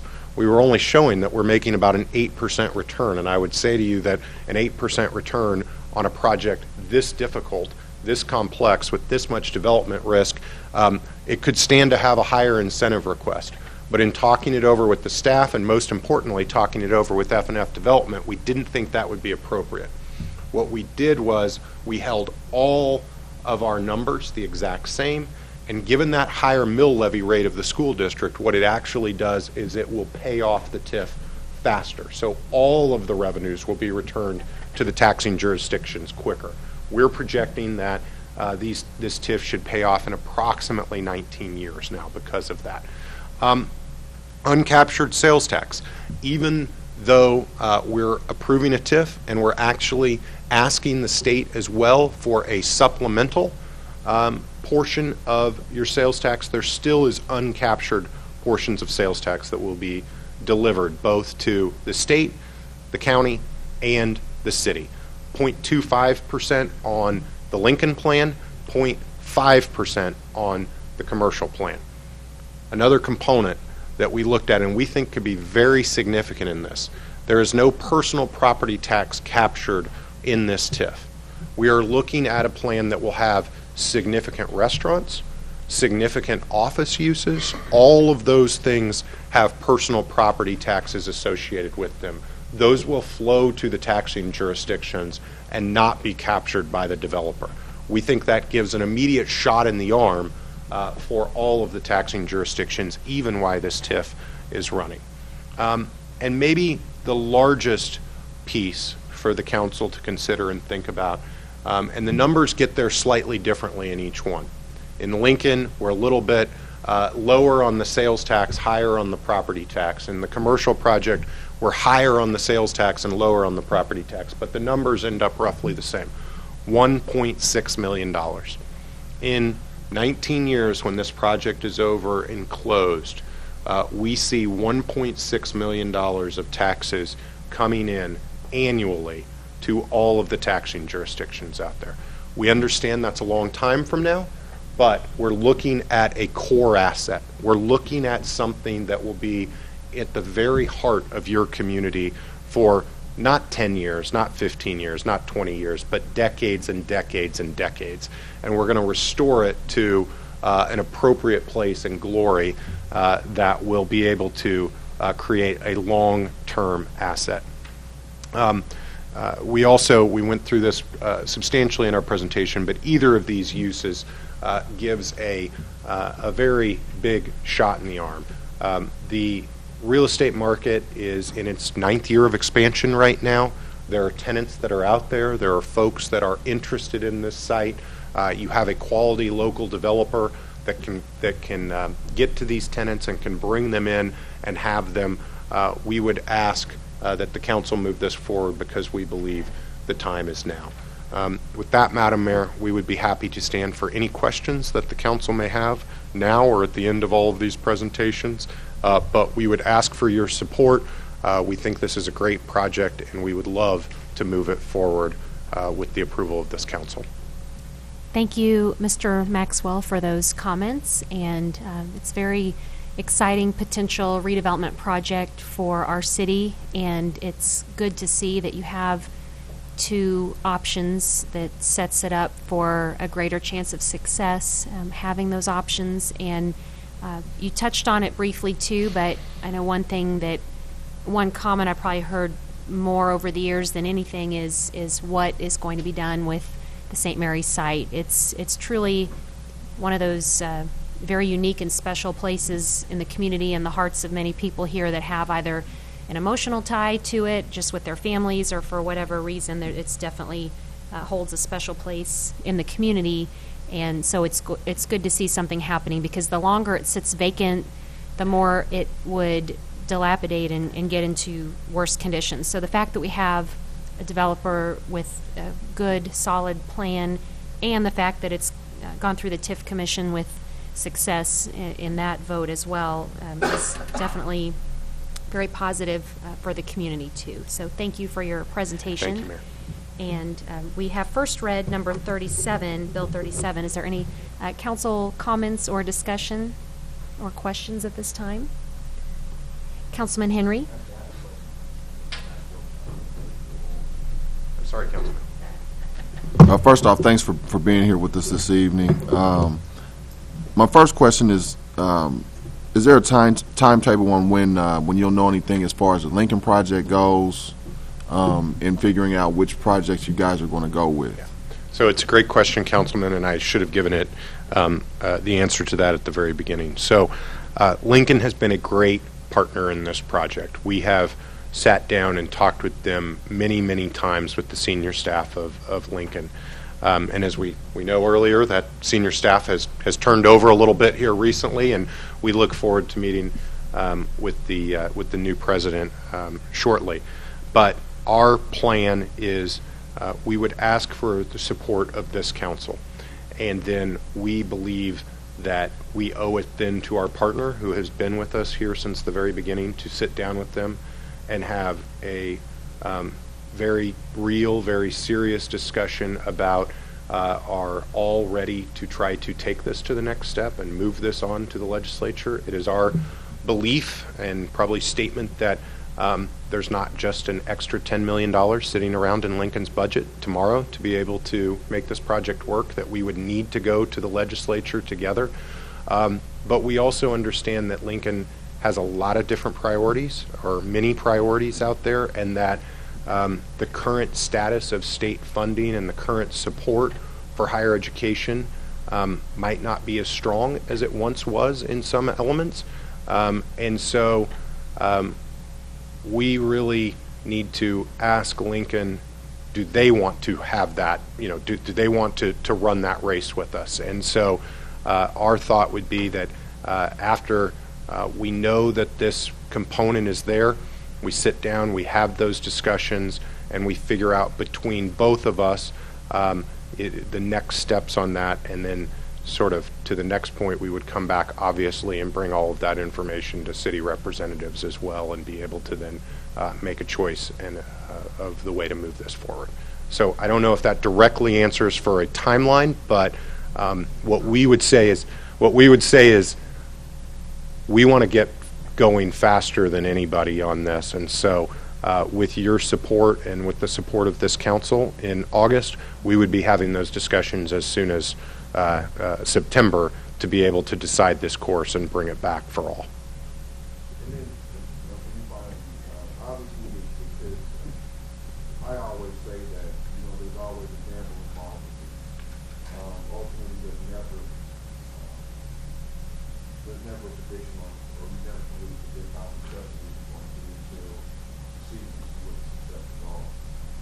But what kind of confidence, I guess, could you give to the public and let the public know that this will and this can be a successful project? Yeah.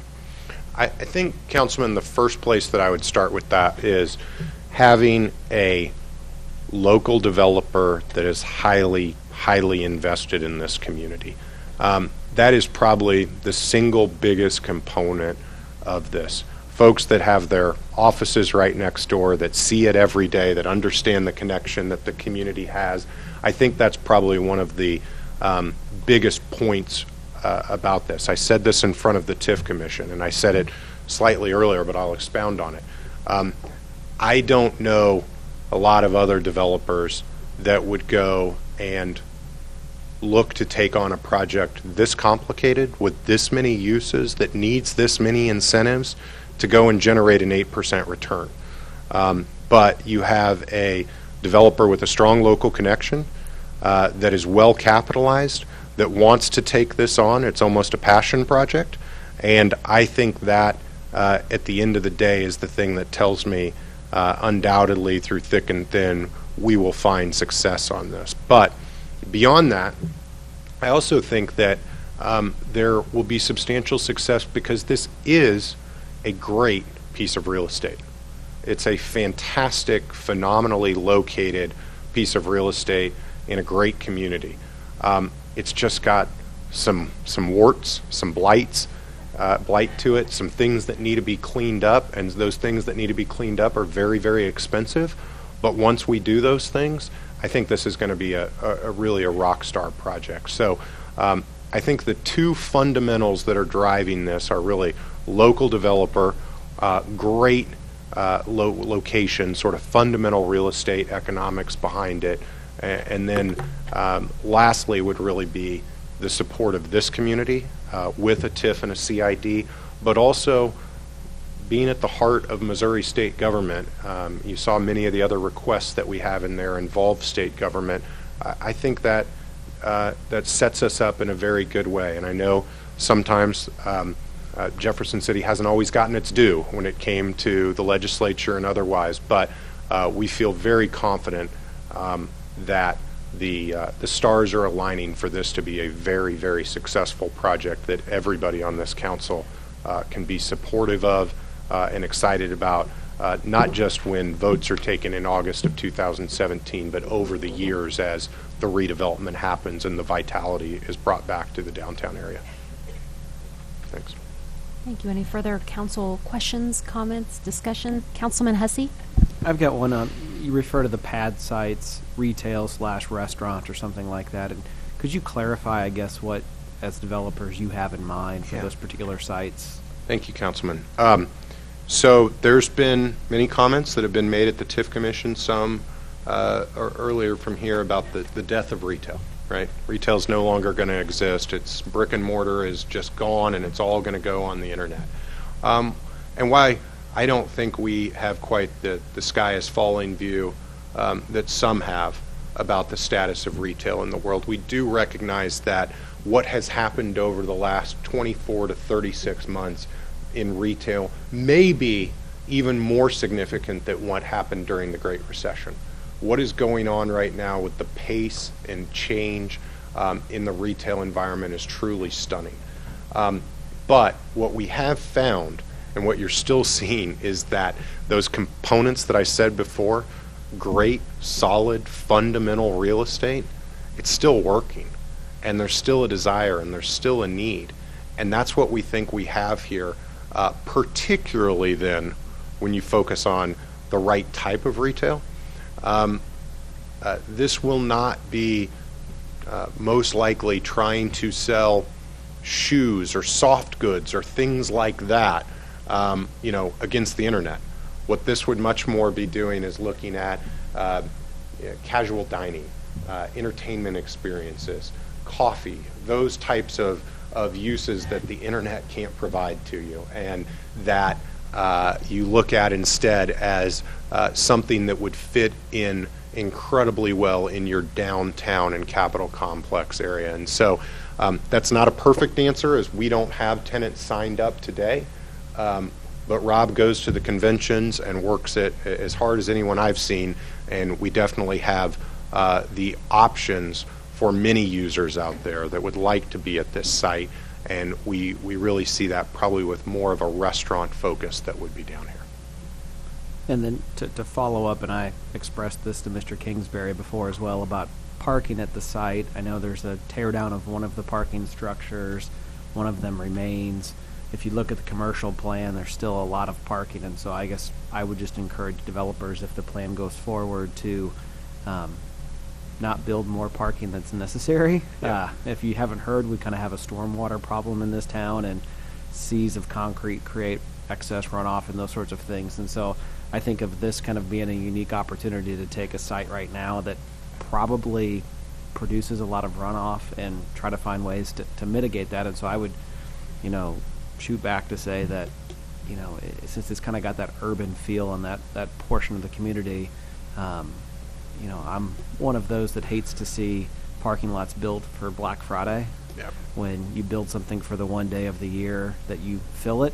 And so I would just encourage the developer to be creative about opportunities to generate more revenue out of that property and turn parking spots that never get used into something that's more reasonable for that site, or either a greater return for the developer or something that's not impervious surface that's just running off into the system. So Understood, Councilman. It's an issue everywhere, and I understand it's very much an issue when you have a very large river next to you. So we understand that, and we'll take all of that into consideration with the plans. Further questions, comments from council? Okay. Thank you, Madam Thank Mayor. you. So we first read Bills introduced number 37. At this time, we will do Bill 2017-38. An ordinance approving a tax increment financing contract between the City of Jefferson, Missouri and F&F Development, LLC for the implementation of the St. Mary's Hospital Tax Increment Financing Plan and authorizing the mayor to execute the agreement. Mr. Molman? All comments on this have been covered previously, so if there's any particular Nothing questions additional. on this, Okay. either myself or Jeremy or Tom or sure the developer, we'd be happy to field them, but we don't have anything additional on this. Okay, and we'll go through and read all four, even though they've sort of been covered, but if there's anything additional that anybody wants to add specifically, let us know. And same with council, if there's any questions specifically. Councilman Mahalovich? I just got one question about the CID. There's been some press with regard to the management of that and the accountability of the funds because it is a separate taxing district. I did learn something I didn't know. We will sit on that commission, or somebody from city will sit on that. How's that managed, and how are we assured that the CID is managed as it should be? Right. The cooperative agreement for the CID contemplates that the city would have the ability to name one member to the 5-member board of directors. And so what this current plan contemplates is that our finance director, Ms.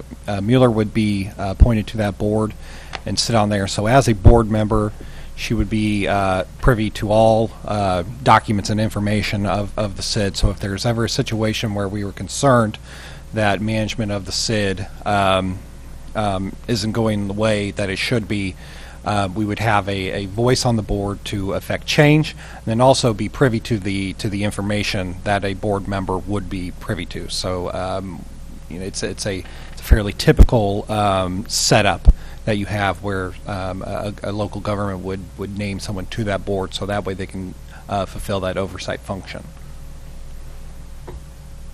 Any further questions, comments? Councilman Graham? I guess along those same lines, when we're talking about the CID, what other places in Jefferson City have a CID? The only other CID is at the Capitol Mall. Okay. No, I believe the development on East Stonklin, wasn't that also?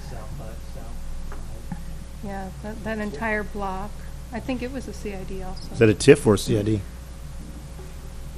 The Old Munich-Burg is a CID. And the Old Munich-Burg Association, they have to get the new sidewalks and infrastructure. And then there's a couple TDDs, like the area in the Coles area, that complex, and then the Eastland Walmart. So similar, very similar. And I did, while you're on that topic, Councilman Graham, because it was mentioned at the podium, a specific business, and typically when comments are made at the podium, they don't necessarily have to be factual. It's when public comments, when they're made. But Pier 1 was mentioned specifically, and Pier 1, just to clarify, is not in a CID or any special taxing district. So just to mention, to clarify when that specific business was named. And I guess that was my question, trying to make it clarity for those individuals in the audience, as well as those who are listening, where all do we have CIDs in Jefferson City, so that individuals will know exactly what businesses have a CID component tied to it. So, Mr. I was just going to say, maybe we'll have staff put together a little chart that has identified the TDDs and the TIFs and the CIDs, and kind of summarize that for the next meeting. Thank you. Any further questions, comments? Okay, 2017-39. An ordinance approving the petition to establish the St. Mary's Hospital Community Improvement District and establishing the St. Mary's Hospital Community Improvement District. We've already had the public hearing, so I assume nothing more to add on that. Any questions of council? 2017-40.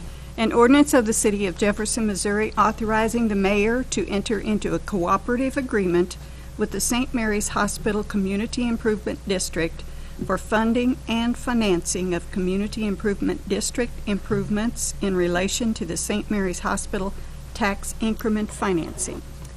Thank you. Anything further to add? Any further comments, questions?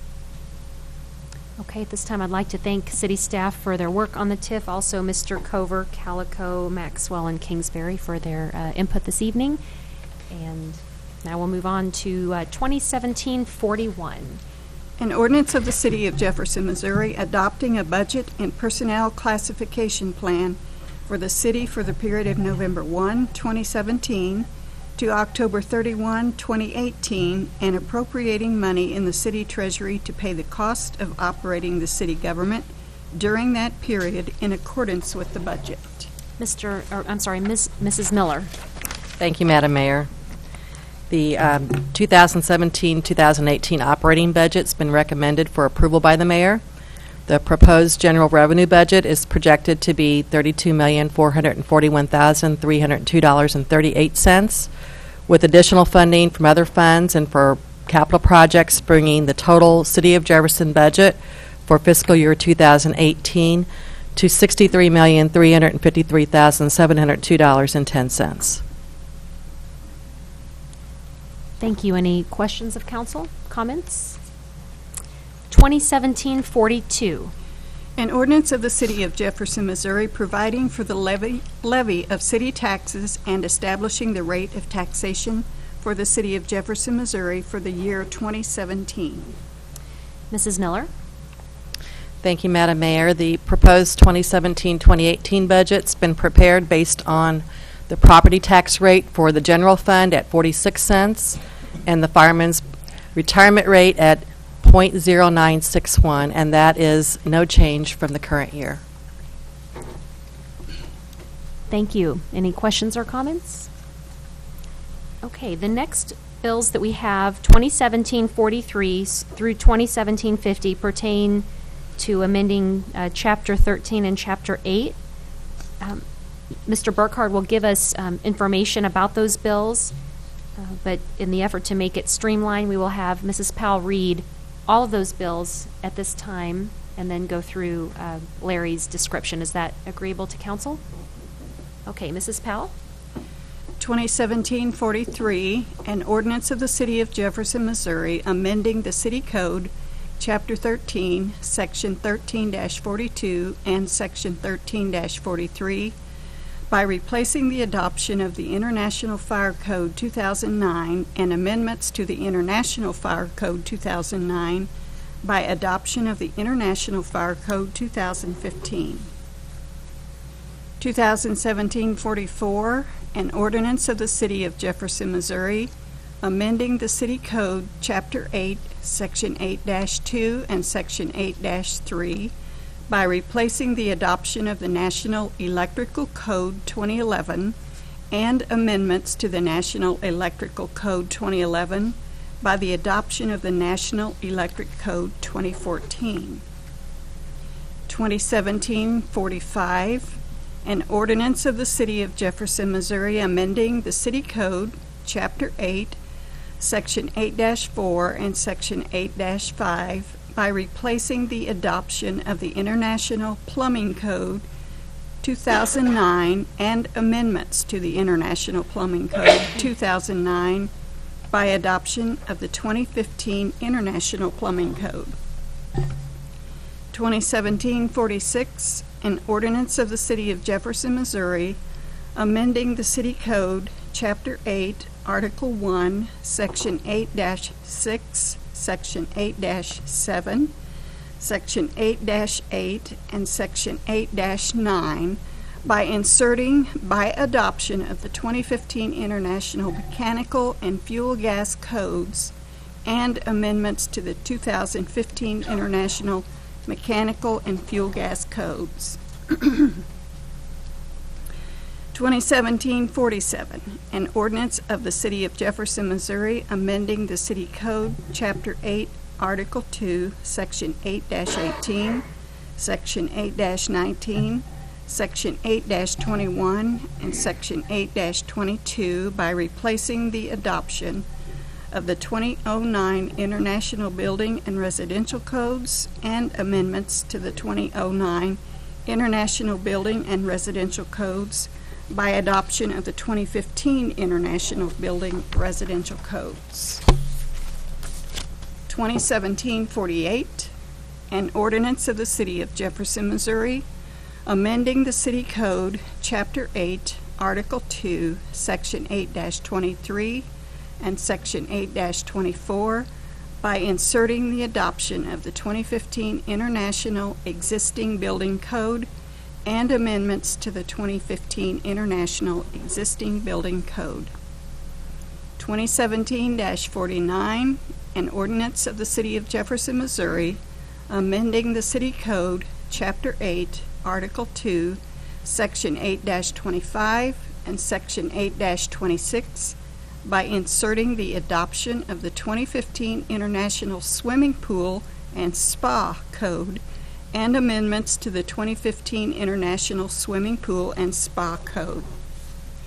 2017-50, an ordinance of the City of Jefferson, Missouri, amending the City Code, Chapter 8, Section 8-49 and Section 8-50 by replacing the adoption of the 2009 International Property Maintenance Code and amendments to the 2009 International Property Maintenance Code by adoption of the 2015 International Property Maintenance Code. Thank you, Mrs. Pell. And now Mr. Burkhart. Thank you, Madam Mayor, and thank you, Council, for your patience. This is a long meeting, so there is a 9-page bill summary that was included in your packet, and I'll try to paraphrase it the best I can. There are some highlights. We had a speaker tonight for sprinklers, for and against. But just to summarize, 1 and 2 family homes are recommended to remain exempt from sprinklers per the residential code, which is this book. However, homeowners are required by state statute to offer the option of fire sprinklers within the new home. This is only affecting new construction. The revised Missouri statute has been in effect for quite a while, but it was missed in the code section. Within commercial construction, the building and fire code are recommended to remain unchanged, which would require fire sprinklers in apartments, 3 units and more. In fact, all the residential and the fire code and building code all ask for sprinklers in any type of residential unit. So we are exempting some from that requirement. The current code for Jefferson City for apartments is 11 or more units currently that would require sprinklers. And so even back in 2009, that code was modified. I was asked to mention about the International Energy Conservation Code, which is this book. It was reviewed but not recommended for adoption. The Residential Code Committee, which we have Dan Clint, the chair of that, and also a member of the ad hoc committee present, thought it was a little bit too much regulatory action on that type of conservation within the residential structures. As far as commercial goes, they didn't really see too many objections to this code book. New codes that we're adopting, we currently have 6 of the International Code Council, plus that includes the National Electric Code, but we're adding the mechanical and fuel gas, swimming pool and spa code, and also the existing building code. Those fill technical gaps that would be hard to enforce for us on code enforcement. The existing building code, though, was part of the building code. It was Chapter 34, but that was an editor's choice to take that out of that code book. I'm trying to go as fast as I can. I'm sorry. The rest of the bill summary kind of gives you a little bit more history. The basic purpose of building codes is health, safety, and welfare. The City of Jefferson, back in May of 1935, started adopting model codes. It was an insurance code that was adopted. And the last time that the city updated its building codes was back in 2012. We had a little bit of a gap there because I think of personnel change. is my understanding that they were trying to do it on a 3-year lag basis prior to that. But back in May, when I had a presentation to the council formed a resolution back in December 2015 to form an ad hoc steering committee of the community to review and make recommendations of the newer codes. That committee started meeting in February 2016, so 18 months later, here we are with the recommendation of that committee. And that was of 33 different individuals that were pretty well representing the design and construction industry of Jefferson City. You have in your packet a list of the committee members and which committees they did serve on. I would like to note that Chief Turner was present at most of those meetings with me, as assisting the community. We also had technical experts in various areas were invited to share their professional opinions. This included geotechnical, structural engineering, concrete construction, and pool construction. And plus, we did make all information available on the city's website. So after 80-plus meetings, the committee came up with the recommendation of adopting 10 different codes. And part of that was in conjunction with the licensing boards for electrical contractors and plumbing contractors. They did meet and they did approve those codes and any type of amendments that were introduced. Let's see. I also did include about like a page or so on fire sprinklers for the council's review.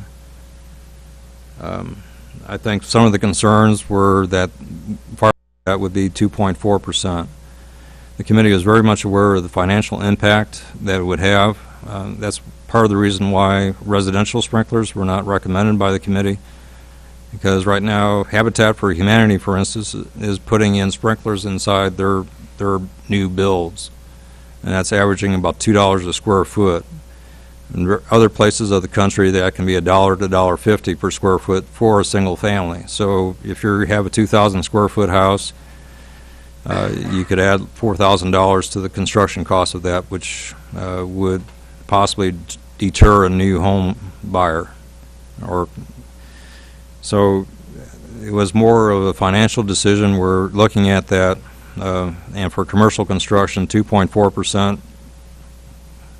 So 2 to 3% additional cost would be put onto the project budget, and that's where the $25 extra rent would be, because someone has to pay that cost off. Fire sprinklers were discussed at length by the committee. There was about like 6 different meetings where we did have public attendance that discussed that. I'm trying to see where else. And the rest of the bill summary includes a letter that was presented to the Fire Code Committee by the Mid-Mo Apartment Association saying that they would like to have the sprinklers requirement stay the same. I did include a cost analysis that was provided by Mr. Thanen, and this shows where his numbers were as far as development of new apartment buildings were not really cost feasible within the city, even with or without sprinklers. So that's part of your packet. We also did get a letter of endorsement by the Home Builders Association, written by Mr. Heath Clarkston, who's president in the audience, endorsing the International Residential Code, Existing Building Code, and International Building Code. I would like to remind the council that the International Building Code and the International Fire Code are the same as far as when it comes to fire protection systems. Their Chapter 9 in the Fire Code is the same as the Building Code. And also Chapter 10 for egress from a building is the same as it in the Fire Code as it is in the Building Code. And so there's a lot of overlap as far as those critical components of a building between the Fire Code and Building Code. And finally, we did receive an endorsement from the News Tribune, and that was scanned in for your packet. So I try to condense it and be really fast, but 18 months and 10 codes later, do you have any questions that currently or that I can try to answer, but staff supports the recommendation by the ad hoc steering committee. Thank you, Mr. Burkhart. Are there any questions of council? And I would also ask, too, if Chief Schofield would want to add anything when it comes to the sprinkler piece. So I don't know if we want to do that before or after council questions. Did you have we'll start with Councilman Hussey. I do, and thank you. I mean, building codes are exciting material to read through, I'm sure.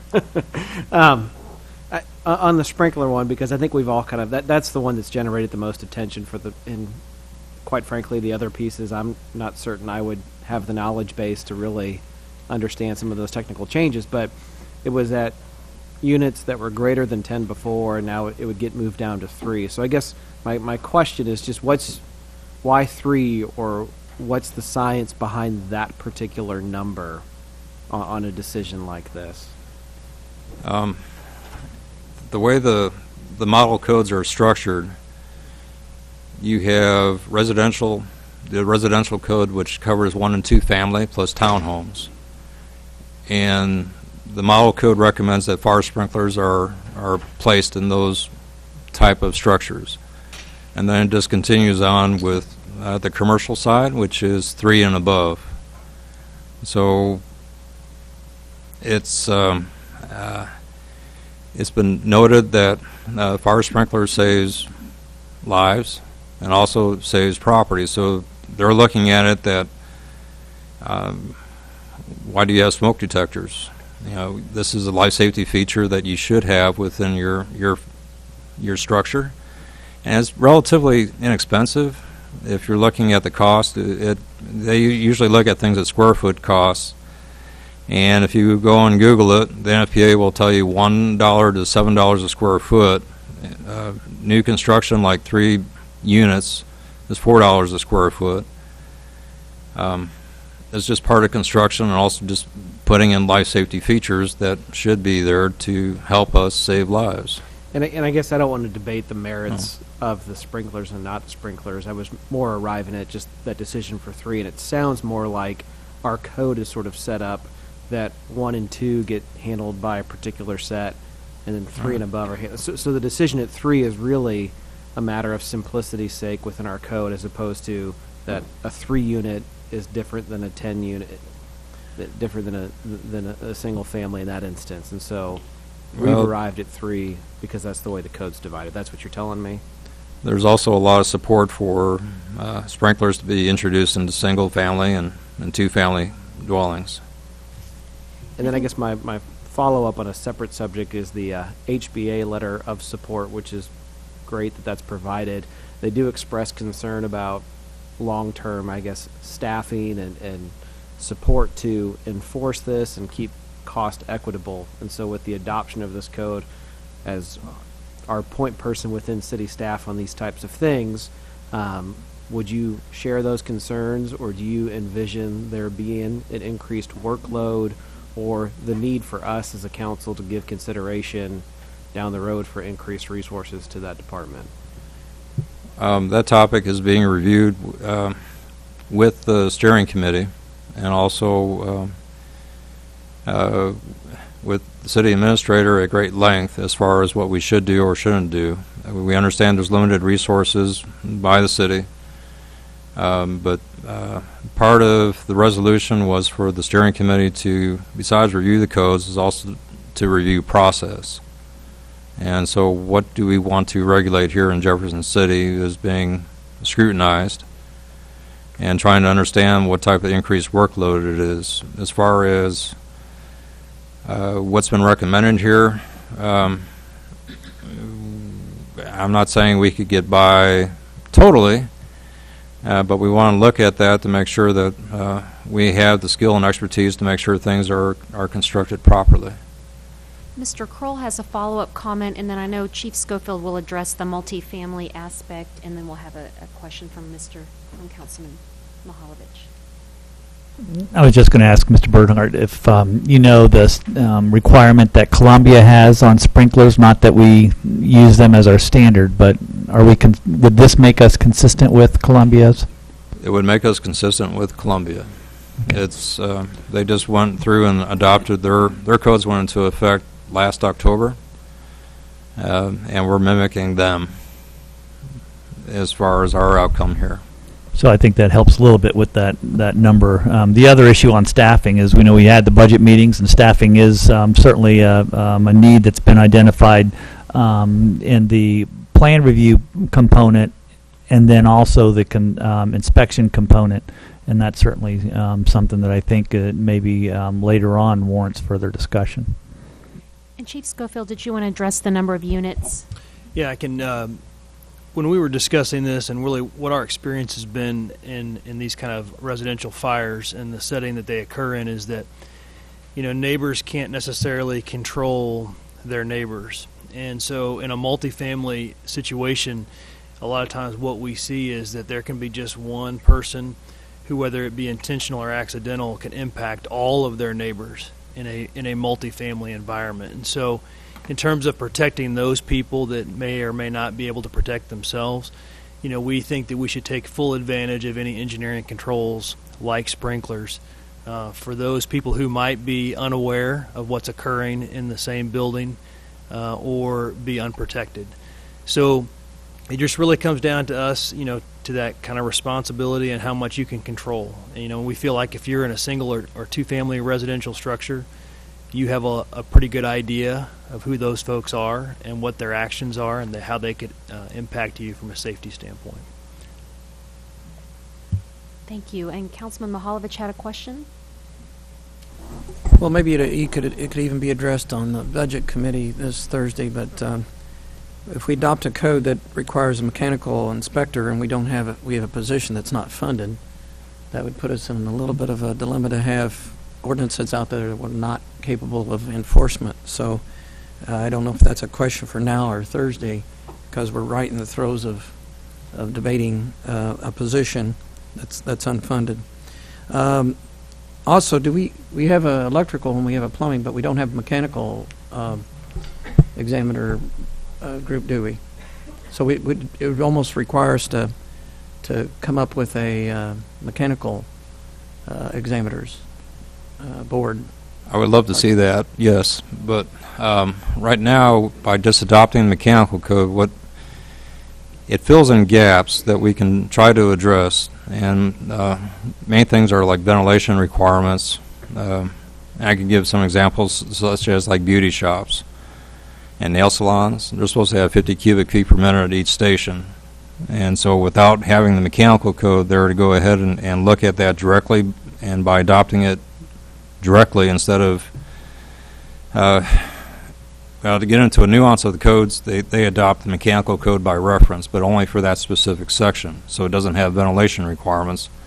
So it's going to help us as far as any type of code enforcement for, I would say, beauty shops. We had smoking salons, if you want to call it the hookah lounge. I mean, we use some ventilation requirements there in restaurants when they put hoods over ranges.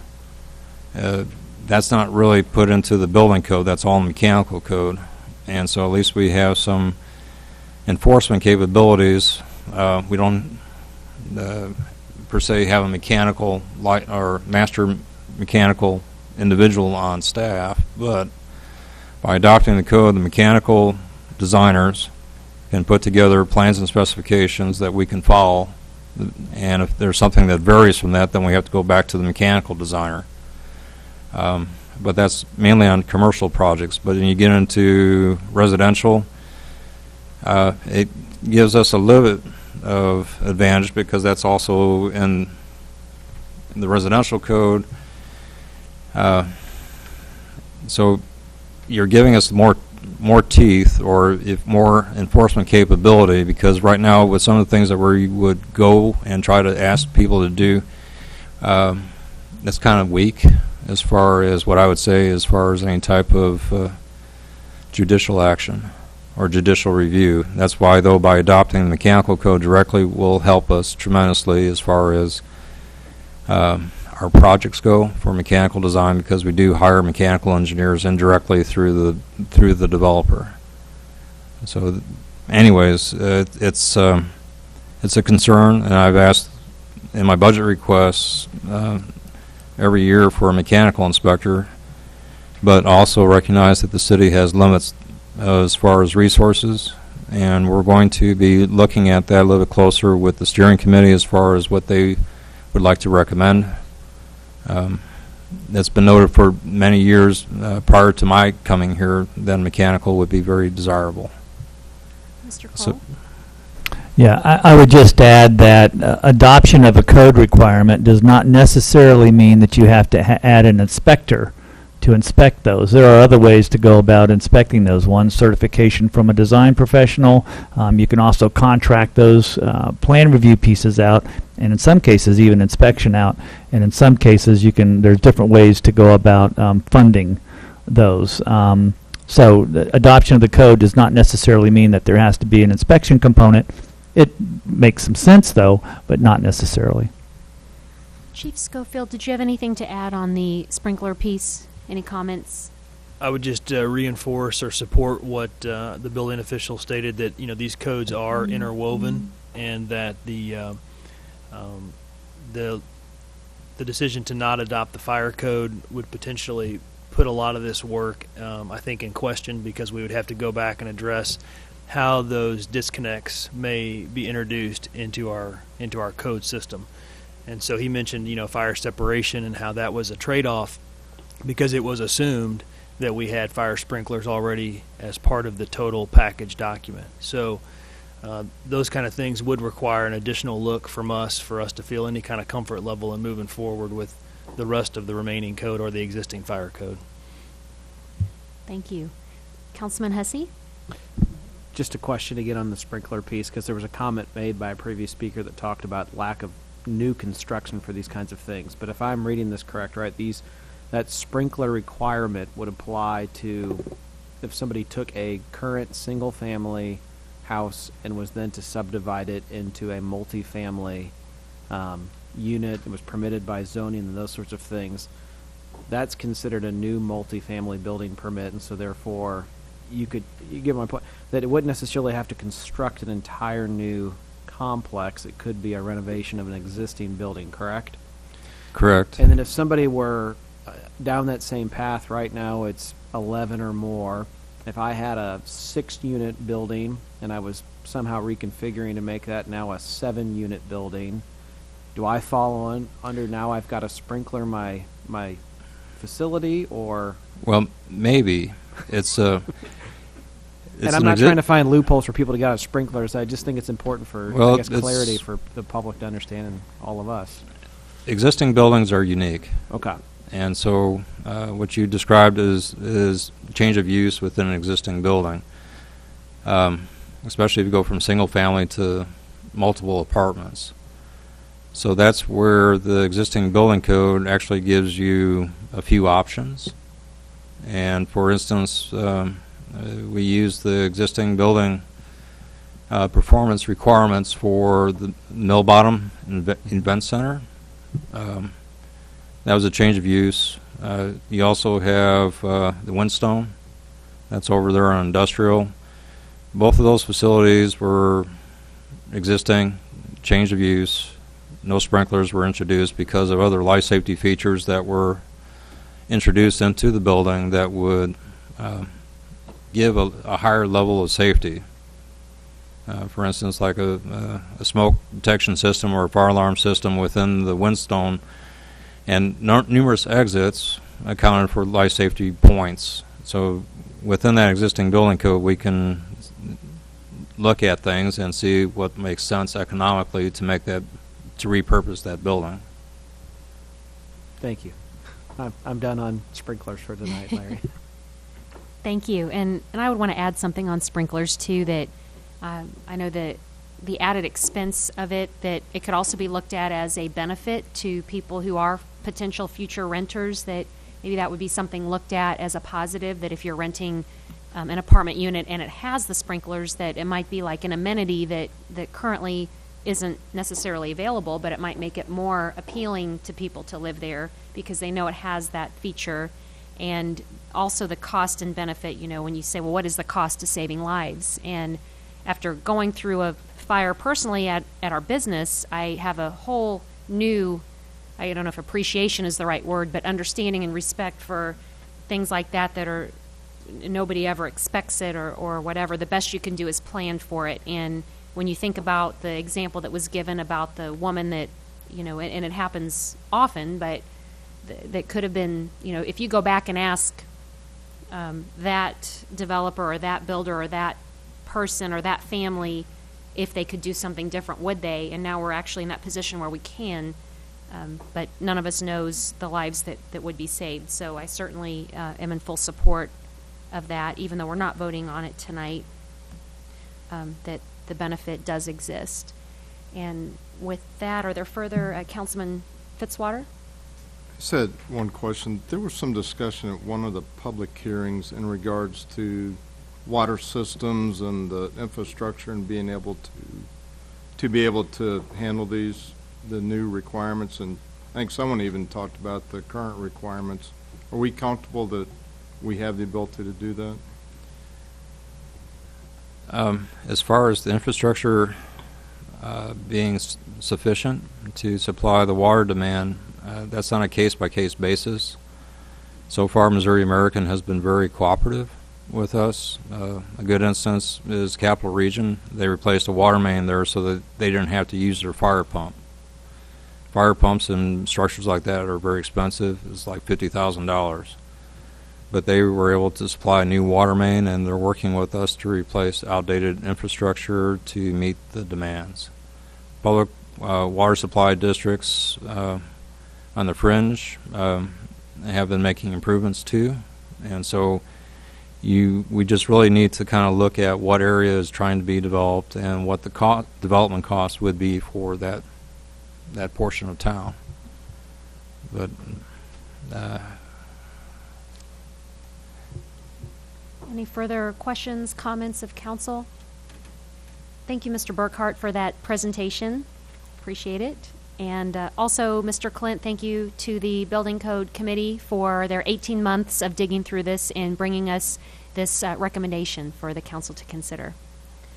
I would ask, does council, would they prefer a 5-minute break at this point or keep going? Show of hands. I hear keep going. Everybody good? Okay. All right. 20, I guess if anyone needs one, go ahead and take one. 2017-51. An ordinance of the City of Jefferson, Missouri, authorizing the mayor and city clerk to execute an agreement with Double Map in the amount of $318,245.86 to provide equipment and services related to automatic vehicle locators, automatic voice annunciators, and automatic passenger counters. Mr. Marash? Thank you, Mayor. And you may have thought you've heard about this before, and you have. This is actually a corrected contract. We had some issues with our contract and needed to work with our provider to get a better contract that we could both live with. And so I think Ryan did a lot of good work getting that done. And so this is corrected, a different version, same cost, same system, just a contract issue correction. Any questions, comments? 2017-52. An ordinance of the City of Jefferson, Missouri, vacating and discontinuing part of a 10-foot wide utility easement on Lot 2 of Veith subdivision. Mr. Marash? Thank you. This will vacate a utility easement, as clerk indicated, but single-family home wanting to build a deck, discovered they had a utility easement that would not allow them to do that. This vacates that. We know it hasn't been used, and we no longer need it. Any questions, comments? 2017-53. An ordinance amending Chapter 19, Motor Vehicles and Traffic, Schedule J, Parking Prohibited of the Code of the City of Jefferson, Missouri, pertaining to a portion of Tyler Street. Mr. Marash? Thank you. This amendment will allow parking again on a portion of Tyler Street. A few years back, a couple that were blind lived in a home and requested that the parking be removed in front of that home. They have since moved, and so there's been a neighborhood request to reinstate that parking. Any questions, comments? 2017-54. An ordinance amending Chapter 19, Motor Vehicles and Traffic, Schedule J, Parking Prohibited, of the Code of the City of Jefferson, Missouri, pertaining to parking on a portion of Myrtle Avenue. Mr. Morash. Thank you. This is kind of a cleanup item related to the Elias Sports Complex. When we went back and redesigned the road on Myrtle Street, which is now under construction, we've somewhat narrowed the road and limited some parking on that street, and so this would remove the parking that mainly was used by Elias students, so now they'll have a parking lot to park in. So we wanted to clean that area up, make it visually see better without the parking, and so make it a little safer. So, questions, comments? Thank you. 2017-55. An ordinance of the City of Jefferson, Missouri, authorizing the mayor and city clerk to execute a $100,000 time and material agreement with Alelco Incorporated for sensory control and data acquisition and programmable logic controller programming, maintenance, and upgrades. Mr. Morash. thank you. Very similar to our plumbing contracts, electrical contracts, various contracts we have at the city on call. This one, particular one's with Alelco, as the clerk indicated. We put in a placeholder of $100,000 for parts and labor, but basically they go about and help us repair the technical components at our wastewater plant and pump stations. Questions or comments? 2017-56. An ordinance of the City of Jefferson, Missouri, amending Chapter 4 of the City Code relating to Sunday sales of alcohol. Mrs. Miller. Thank you, Madam Mayor. This ordinance primarily amends the alcoholic beverages chapter of the City Code to allow holders of a valid city liquor license to apply to the Board of Liquor Control for an additional license to sell intoxicating liquor by the drink on a single specified Sunday from 11 a.m. through midnight.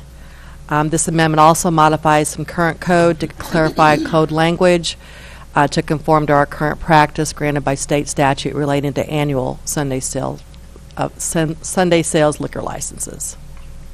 This one has a check mark by for a request to suspend the rules. Do we have a request? I request to suspend the rules. Thank you. Are there any objections to suspend the rules? Seeing none, we'll have third reading. An ordinance of the City of Jefferson, Missouri, amending Chapter 4 of the City Code relating to Sunday sales of alcohol. Thank you. Any council deliberation on the bill? Councilman Mahalovich? What problem are we resolving? I'm just not sure if I capture that from that. There was interest, especially with the solar eclipse, for a current liquor license holder to be able to open on Sunday. Currently, we only have annual Sunday sales liquor licenses. So this would be for a Sunday, one-day sales. Further deliberation? Roll call, please. Fitzwater. Aye. Graham. Aye. Henry. Aye. Hussey. Aye. Kemna. Aye. Mahalovich. Aye. Ward. Aye. Wiseman. Aye. Bill passes. Another preparation for the eclipse. 2017-57. An ordinance of the City of Jefferson, Missouri, amending the Fire Department examination and selection procedures. Chief Schofield. Thank you, Madam Mayor. This bill would allow us to modify our new hire practicing, specifically as we onboard new folks, the written testing procedure. It would allow us to, in advance, take the recommendation of a nationally recognized test vendor and their recommended pass rate. The major advantage to this is that it would allow us the opportunity to test folks and know if they were going to meet that requirement, that written test requirement, and then do their practical testing and potentially their interview testing all at the same time. This makes us more nimble and more responsive to prospective candidates. Be happy to answer any questions. Thank you. Any questions, comments? All right. Item 12, bills pending 2017-32. An ordinance of the City of Jefferson, Missouri, amending Chapter 8 Building Regulations, Article 8 Abandoned Buildings of the Code of the City of Jefferson, Missouri. Mrs. Abbott? Thank you, Madam Mayor. This bill, as discussed during the last council meeting, has two changes included. One change would allow the city to resecure structures that have been previously ordered for secure. And then the second change would be to institute the utilization of clear polycarbonate sheeting, also known as clear boarding, instead of the use of plywood. The staff recommends the use of the clear polycarbonate sheeting, as we feel that it would provide many benefits to the community and to the neighborhoods itself. I'd be happy to answer any questions. Thank you. Any questions or deliberation? Roll call, please. Graham. Aye. Henry. Aye. Hussey. Aye. Kemna. Aye. Mahalovich. Aye. Ward. Wiseman. Aye. Fitzwater. Aye. Bill passes. 2017-33. An ordinance of the City of Jefferson, Missouri, amending the 2016-2017 budget by reclassifying one position within the Department of Parks, Recreation, and Forestry, Parks, Resources, and Forestry Division. Mr. Spalding? Thank you, Mayor. This bill would be reclassifying our golf course maintenance crew leader to a golf course superintendent, which is a grade 16.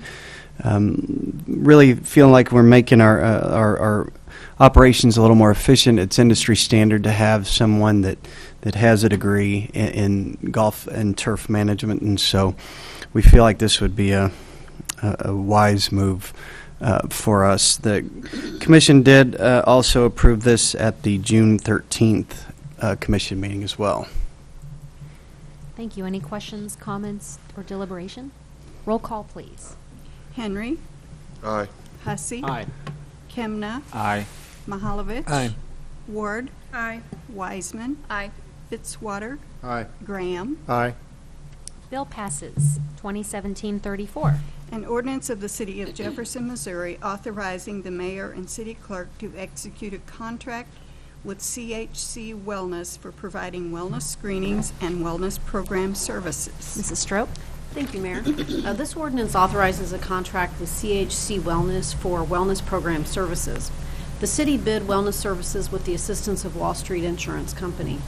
A committee of employees and personnel of Wall Street interviewed 3 of the responders, and the committee unanimously selected CHC Wellness as the best choice to provide wellness services for the employees of the city. Benefits of CHC Wellness over the other providers include a very user-friendly portal, inbound telephonic coaching and coaching modules at no additional cost.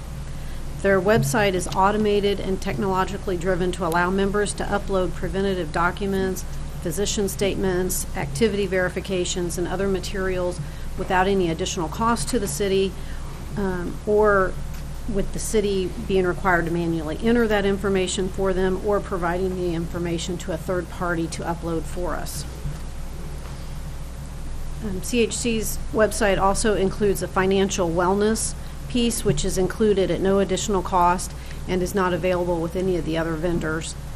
Their program syncs with many different activity trackers, just about all the different activity trackers that are out there. Their program is capable of syncing with. Many of the others are very limited. Some of them are only limited to 2 different devices. There is one point of contact with CHC, and the cost is a known cost. The committee had a long discussion about the price and unanimously believed the extra expense is worth the extra benefits and services that is provided by CHC Wellness. We could eliminate the walking portion of the bid, and their price would be equivalent to the other bidders. However, we believe this is an important tool for our program and would like to make it available to our employees. The city's been offering a wellness program for about 10 years, and the cost is included within the budget.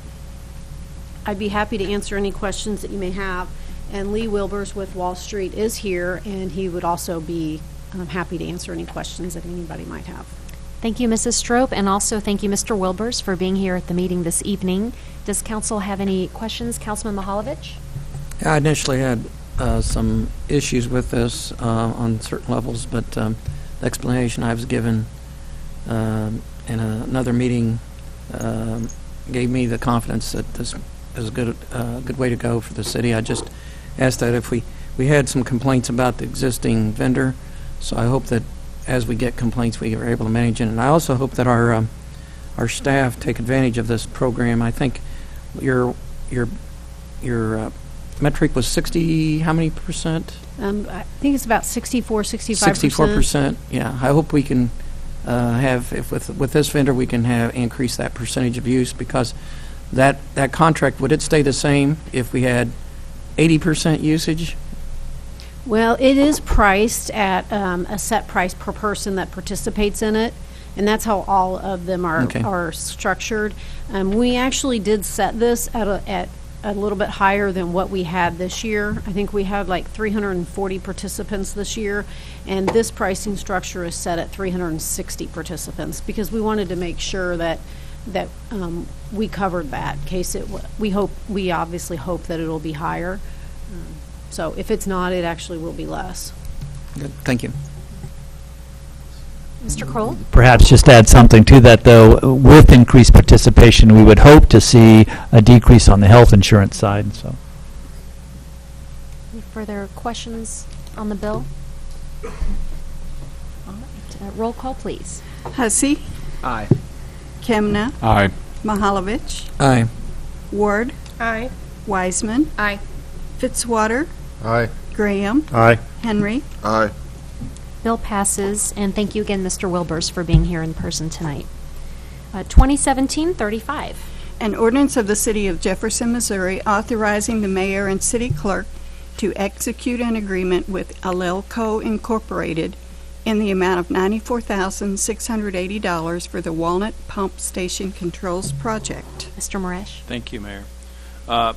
This, again, another contract with Alelco, just over $94,000. Basically, it's a contract for the same type of work, but it's focused on Walnut Street Pump Station. As you might know, most of our pump stations and those kind of facilities are very electronically orientated with talking back and forth with our main plant, and so those many of those are becoming out of date now, some of them 15 years old, so just like any computer, they need replaced. So we're making an effort to do that with this contract. Thank you. Any questions, deliberation? Roll call, please. Kemna. Aye. Mahalovich. Aye.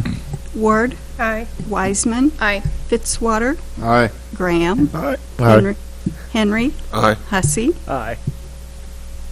Bill passes. 2017-36. An ordinance of the City of Jefferson, Missouri, authorizing the mayor and city clerk to execute a $399,785 50-cent agreement with M&M Landscaping and Construction, LLC, for the Basin 14 Relief Sewer West McCarty project. Mr. Moresh. Thank you. This is a wastewater contract, but basically we'll be going back and replacing an old sewer main, over 100 years old, on West McCarty Street, and upsizing it. The contractor, we have not had experience with them before, but we did call some references, and they've done similar work in other communities. So I'd be happy to answer any questions. Any questions, deliberation? Roll call, please. Mahalovich. Aye. Ward. Aye. Wiseman. Aye. Fitzwater. Aye. Graham. Aye. Henry. Aye. Hussey. Aye. Kemna. Aye. Bill passes. Item 13, nothing on the informal. Item 14, resolutions, RS 2017-7. A resolution authorizing an agreement with United Healthcare and Sun Life Assurance Company for group health insurance. Mrs. Strope? Thank you. So this resolution authorizes an agreement with United Healthcare and Sun Life Assurance Company for our group health insurance.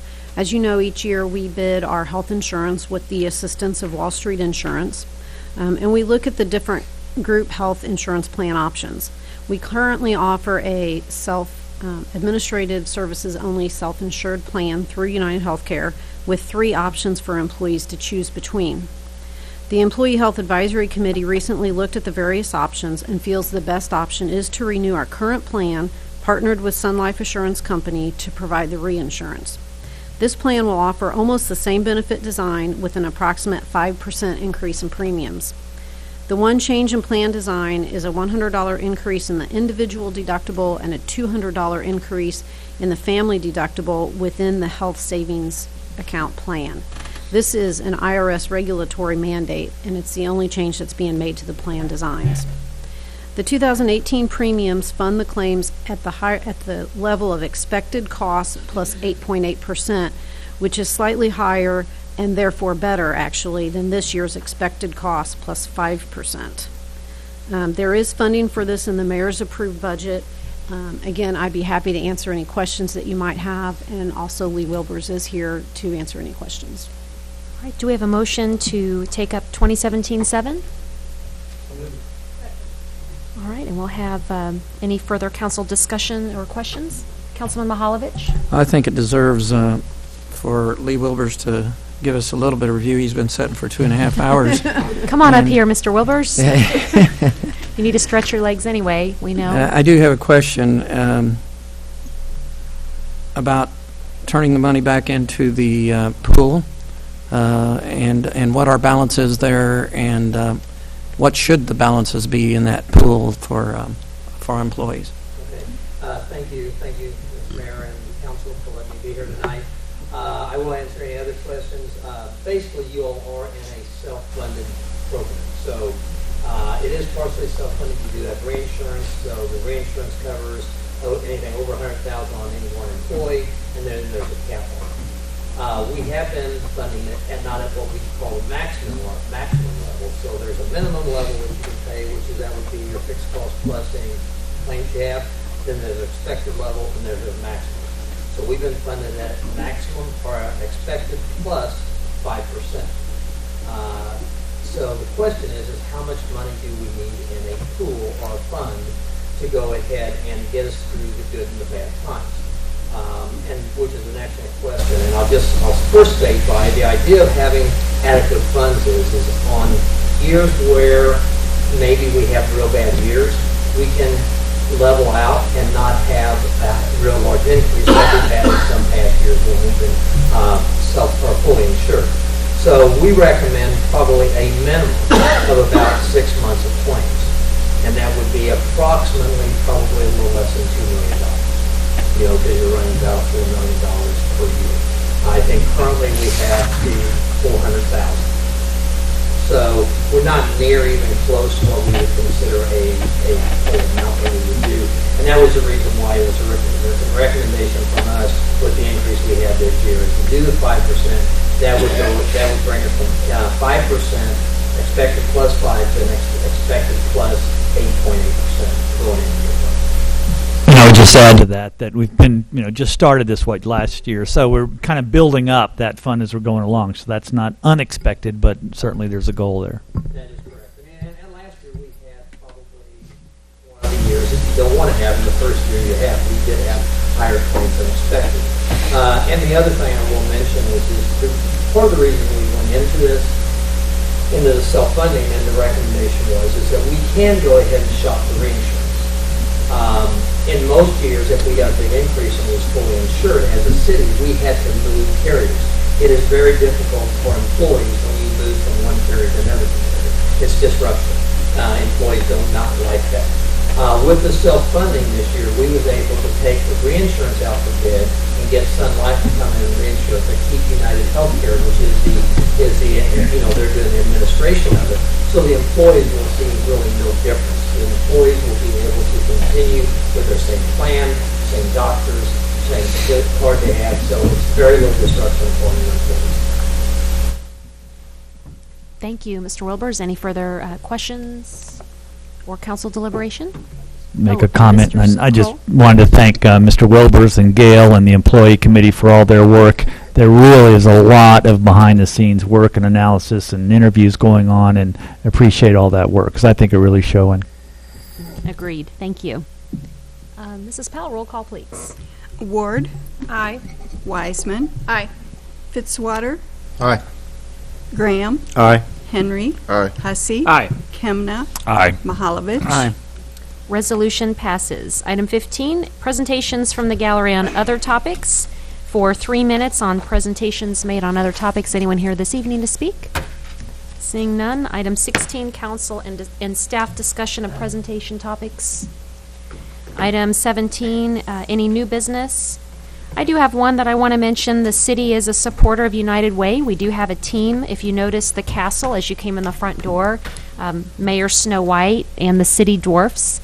And the city is having a goal, and what they would like, if we reach a certain percent of city employees that are giving to the United Way, that Mr. Kroll, the city administrator, will dress up as a character. He doesn't know this yet, but if we reach the goal, he certainly will. So I'm sure, I don't know if it's Hear a second to that motion. I don't know if there's a, I don't know, Snow White, is there a good witch or a bad witch or a dwarf or something? I mean, there's going to be something, and it's going to be good. So what I would ask is that all 10 council members, including myself, that we would all consider giving to the United Way. So at the upcoming council meeting, we'll get details and make sure that all 10 of us count towards that number so that we can see what we're going to make Steve dress up as, that we've already had a motion second, and I think that was unanimous. So other than that, any 17 new business, 18 unfinished business? All right, so I will see you here after the eclipse, right back here on Monday, August 21st at our next Good meeting. hands. So, motion to adjourn. So moved. All in favor? All right, we are adjourned.